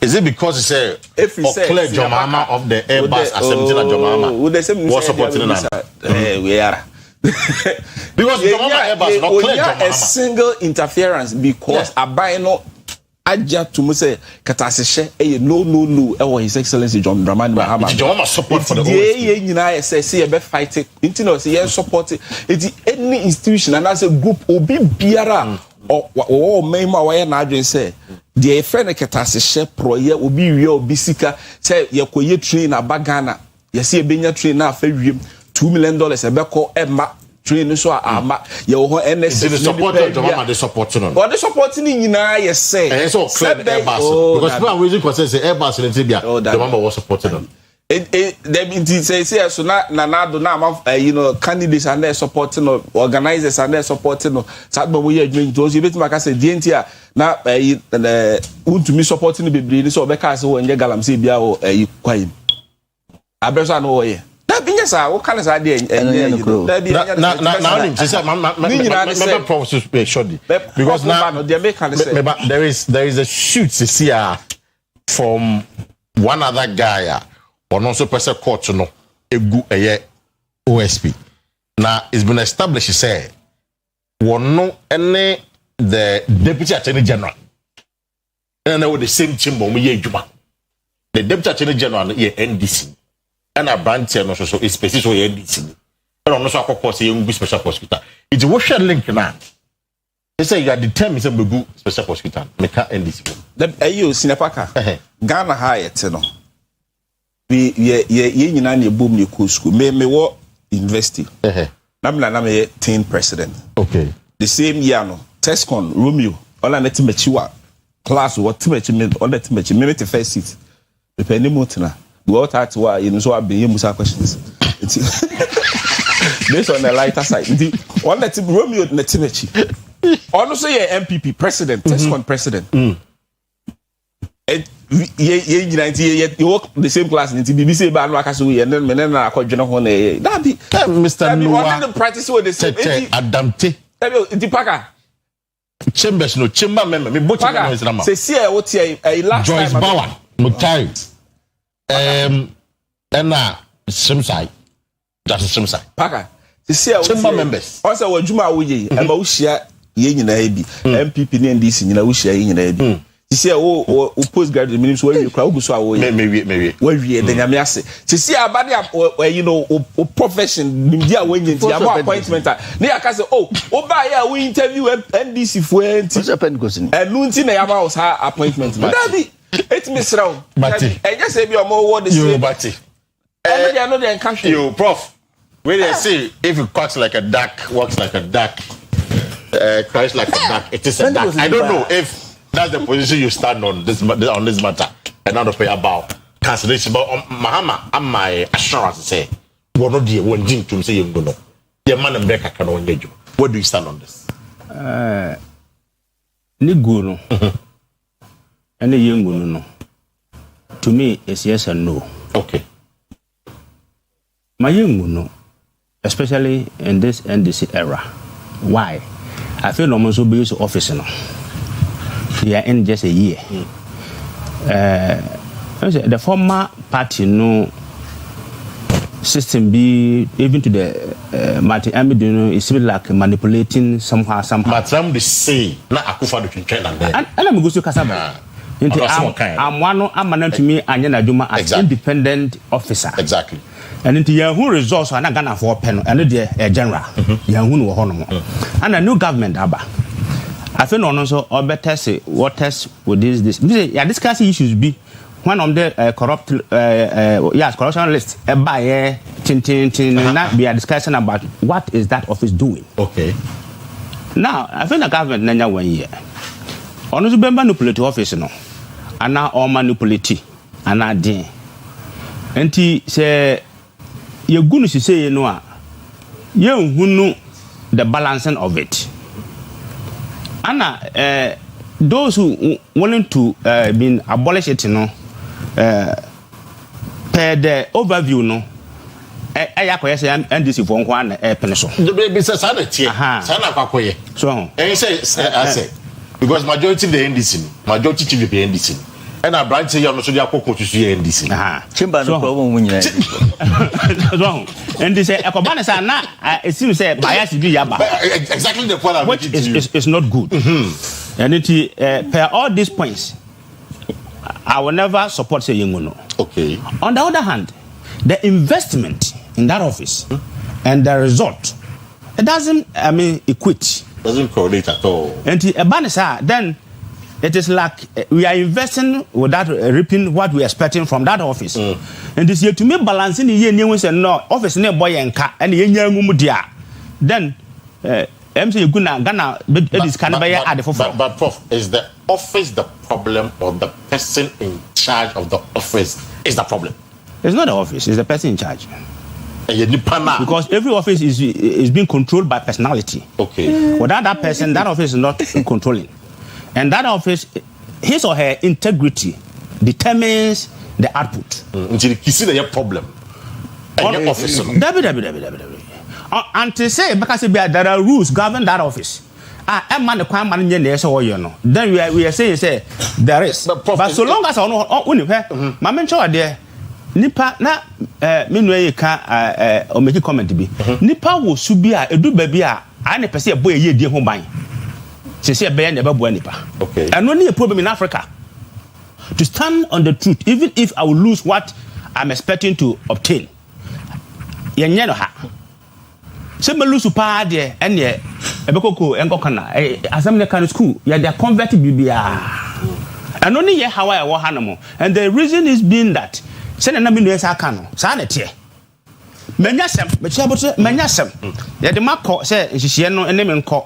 Ebekwa se metua ka ana asuchu betumi abata ho no na pack prof na program or repel mintumi ana akọ pani bi na otutu ntuma gum no afa kire na wokọ na obehu an about e ba ne sa me nya ye da because they be ebejo. So is it fair to say and now for those suggestions there NDC per se omudwane from accountability it's na change na chi omo person mu go OSP. Is it fair to say?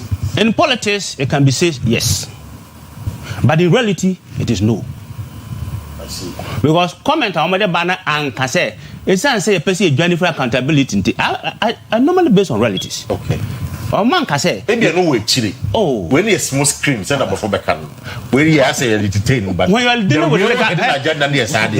with legal dimensions there are two things which are most important justice and equity yaka nyina mata okay so the nipa no susu yen kan no you don't presume and only how can say panso wo Ghana ha presumption assumptions and ya fa ne sa ne ya manage ya fra no toma na afete uyo ho bibia enye omunya nkan sa no mentumi nyintum se sa na omo kan no mate prof medasi anope ba hele ade hiwo problem is say yes we is ok track ni o yes we is ok track ni ye beto aba special transmitter and this for you sunu magana for hu se kubu ade koye dimo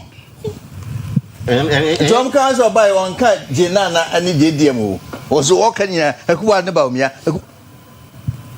what you say enti omu ye ya mi hu se o special prosecutor obi tini fie no ma akwa report asem ye wurandem ye ba sam jemfi onko bo nso anche sika dollar abonti twitwiri die ma me amodi na kwose mu na no na gada obi ache no this say nyanse we yesu akoto akere wo mu nim se ahwa be du se beto aba no anye ayi kisi ebe ye no ebe mamanfo esa anya bibi enti ya tete nyoma bi ebe ha bi amu ye fro na so tu bi de nyame na de ma Pentecostal ana mwanwa se Dr. Tufoso oye Pentecost elder when you suffer elder oh na elder de Pentecost de mu hu nya se God I'm sorry no be elder mo do pa Pentecost yeah asem to God de we to be fair to Dr. Tufoso no onye sa level of politicians now almost an kind of credit masa time ni nyen re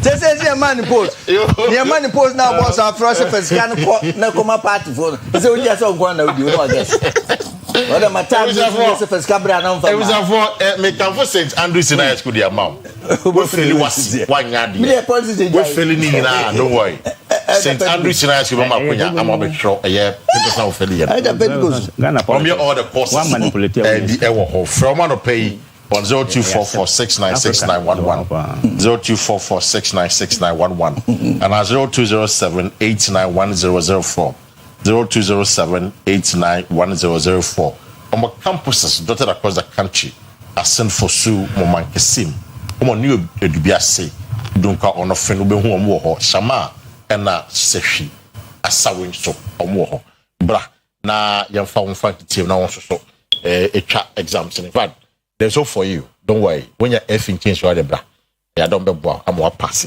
I'm the phone lines in the mouth now to pay na afi also join the conversation this morning but I had that with visa 0594 1924009 0322 497 264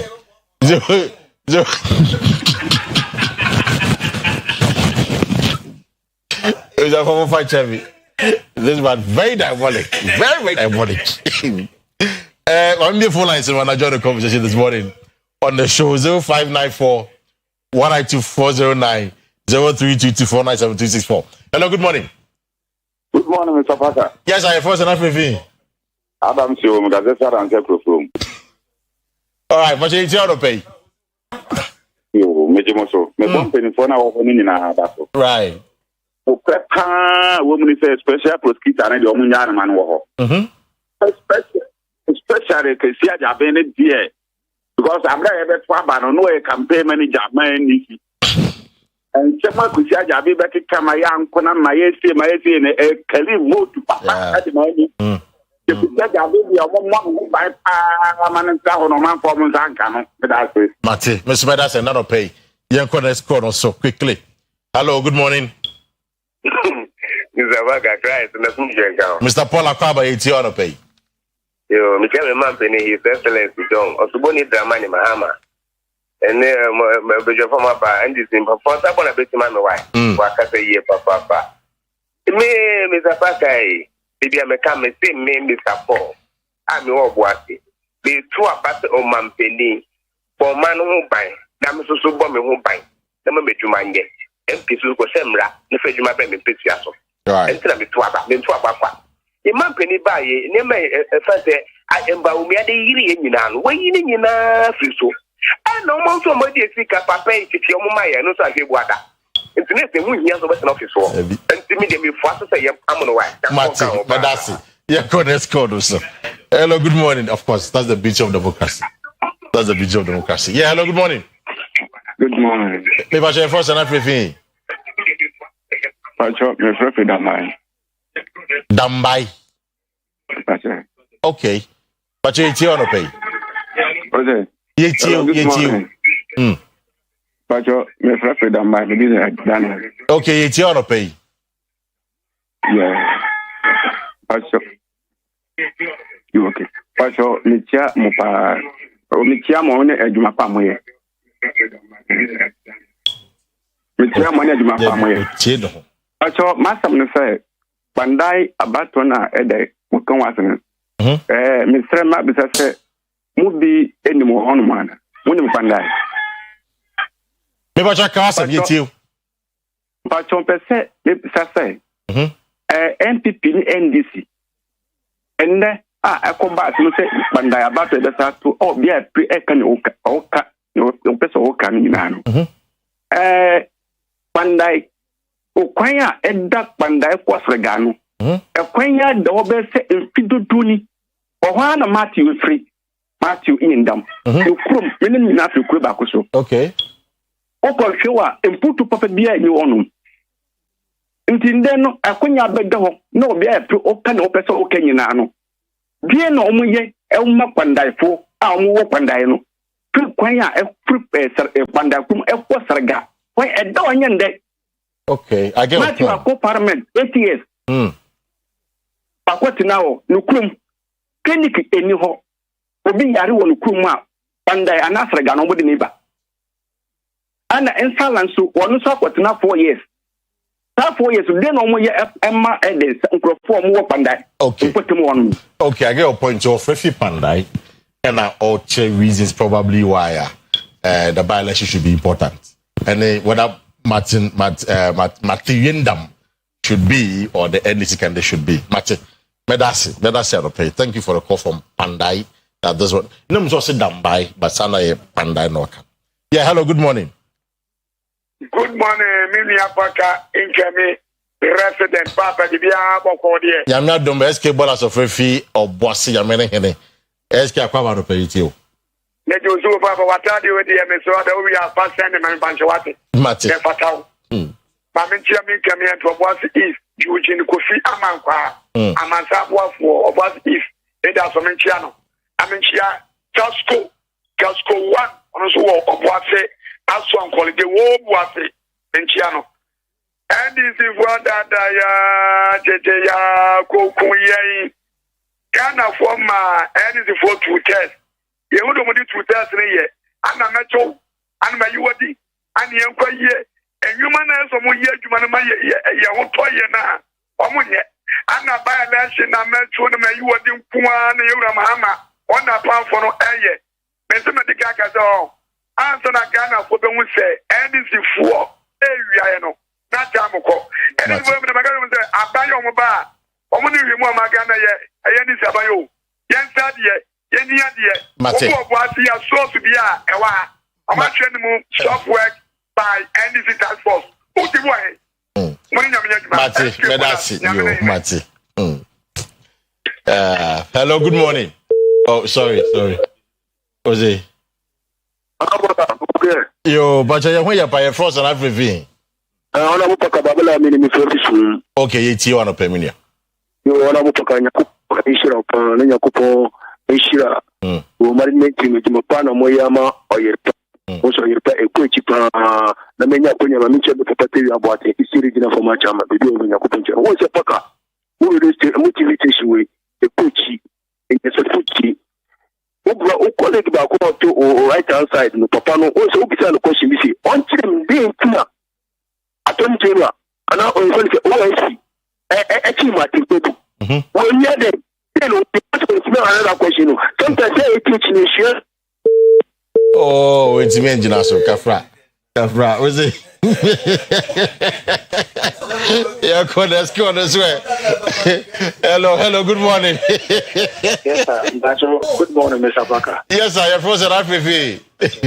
I was just reading Kamosubium. And Kamusua, you. Apostle, you're born me free chronom butentia. Okay. All right. Patch it you. Let's say, na Papa, what you need to do, until the time, no say, Papa, the president, I go for the nutrition and I went to me, engagement. Yeah. And then come in so much what the say. Say, now doing this one there. No nutrition and I'm not went to me engagement in there. I can say, radio. So we are nutrition and them. I will be nutrition and them. So for me, Bombo, be a man. Nanka yen shese. A Juman no to me, I know the question. Anado. No, but Jabuche, and you wait and never and Nanado, Jabuche. Matnami do the end there. Now Matnami, but we a different person. But even Kisi suggested, say there seems to be some frustration somewhere.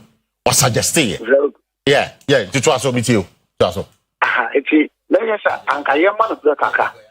Now about the fans away and a Yaman of putting him Kaka. Okay. All calling him.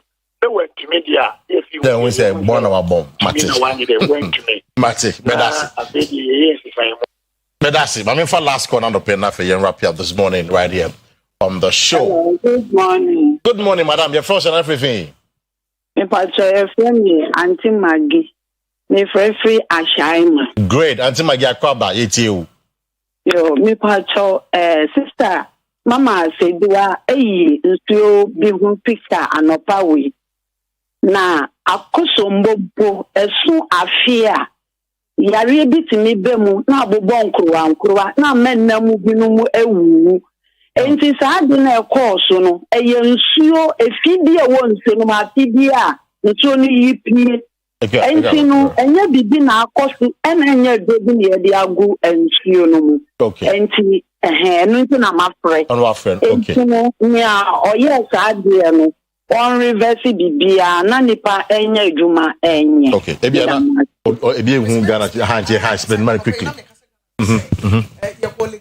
right e ma ni yibe krumba ibi chibi ibi no ebi ton na yesi rumor ne nam say poisonous substance bi akonsuo ni mama they say nam no we enye yie amema ne so mu de bedwa ye nto in terms say no ne clarification ama ne ye no kire say with nsuo bi afi bi ase edware ne ho normal nto pacho omo a yes a rumor no mo dey spread no mo nyai because omo say business omo ya omo dey hwe omo ma no nse so omo dey nam ne bedwa so aye nto ya semo am be kura bobonu ya nyina say the start ye na me pacho wo a me nsuo ne mfa ne ho nche no because say obi so wo hwe ne banner sin university January ya bie school na nto dia ko yin na mo nto dia so ehu you want to school fees no nto ni nyina wa tue be bat ni nyina da bi na hostel so e ni nyina say so so ana de wanka hostel tuition exactly na say freezing ha na Ghana Enti agini ya ofan se mo na dia ba. Ya be ko. Mama na ofefia shaman ye dana. Ya dana si anti magi so da anti magi. Ofefia shaman. Shaman si de nam de moto na pa shaman. Prof, ya ko final was not. Me ballet. Ni ma be na mbobo so. Oze. Ni ma be na mbobo so. Mama Samuel. Oh no, ya ka pa na idea no. Elections no and the conduct of people in this no. O go anya no. Eno kwa na maka ho ase. Enya no kwa no. But I wanna would I judge. Yeah, madam for no. Prof, you final was there. Yo man timi nya hwe. Se me bantem de na nka me wo. Nsem bi e ka che minority but ma bantem. Would a minute catch on a minute better a minute. Per top some of them machine nya discuss e ntini entumi mba musa. O say ne ma me kan say edu ba bi a and this MPP om na Ghana di agro kakra. Me reason ni nsem bi a ayana minority ta struggle wo ho. E bi say boycotting of parliament business or the treaty within this issue no. I mean to me no and possible. I'm not going to boycott. I'm going to say they will disrupt it. And it's and quite worse. But they will just no be there. Oh man, man koso. They will be there and they disrupt it. My reference point in it. On sense, every one na say who dare any man fight for the nation na.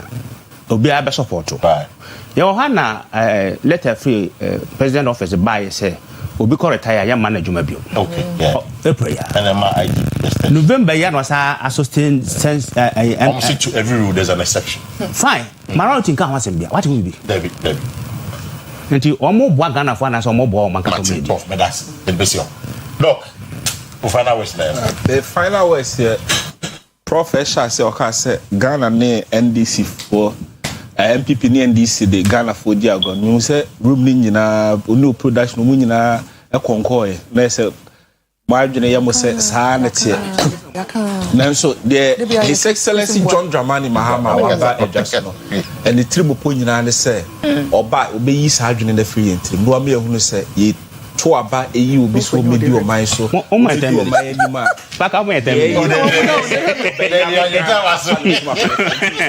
a wo tie bi any said that so said the reset agenda is on yes bibia be ye na and that so a ye ni a tie kan a mu nyina mo ye MPP ni NDC MPP omo men there be omo men yes the research agenda is on course but that's I am with you baba na him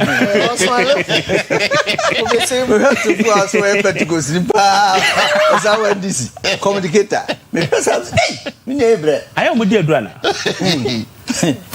tio afini oyi ile bi furu na de dile bi eso na de aba yes dollar kosoro e say brem fu omo buru bo fast talk for nkoto you ye ho na komboto mekwafu jiska wasi 24 hour economy buy afini ya mutu we fa teacher fu adwuma afini ya mutu na no mo kra fa mo adwuma musu na social media obi si mun kama no tum no miamo mun kama no tum no miamo mo so mo nkoto aba nurse fo ya mutu Ghana for monte ase ye koye nim no if this time ya go si 2028 dia ye ho ba kire sa mun yintum Mama doctor sere ba kire ya mun yintum 2020 ya mun to abadi ye bara hene matemada se mamu na mu amu abusa for ye ko enkomo na ede na nso ye de brand nam wa hwe ya udidi kwa na wudi akobi nso time of course nyame ya go na nkwa chen MPP need this for no but you all go dey dro uno so mo dey dro no ene ya anu ede abusa for yebra na so ye sorry na ya de aka nyina ma sometime o to champo ene sports school nom de mo ato aso nyame ya dom no de ye nkwa chen ye kina ye besan ya ba na ya beso mo midin de kwesi drum ni ya be ma Kwesi Parker Wilson and for those of you who are more beside the Thursday our regular show necessary Dr. Bimpo he's not too well it's in the doc with there we're sending me birthday message because we are my friend we are wishing you a speedy recovery mom will be sana seno but on home fan he's not too well you know yeah bompire na ya bobi dia man bye you know yeah the best you yami adumo chai Friday yeah best ya back with another edition of OBT yeah come in and have a good morning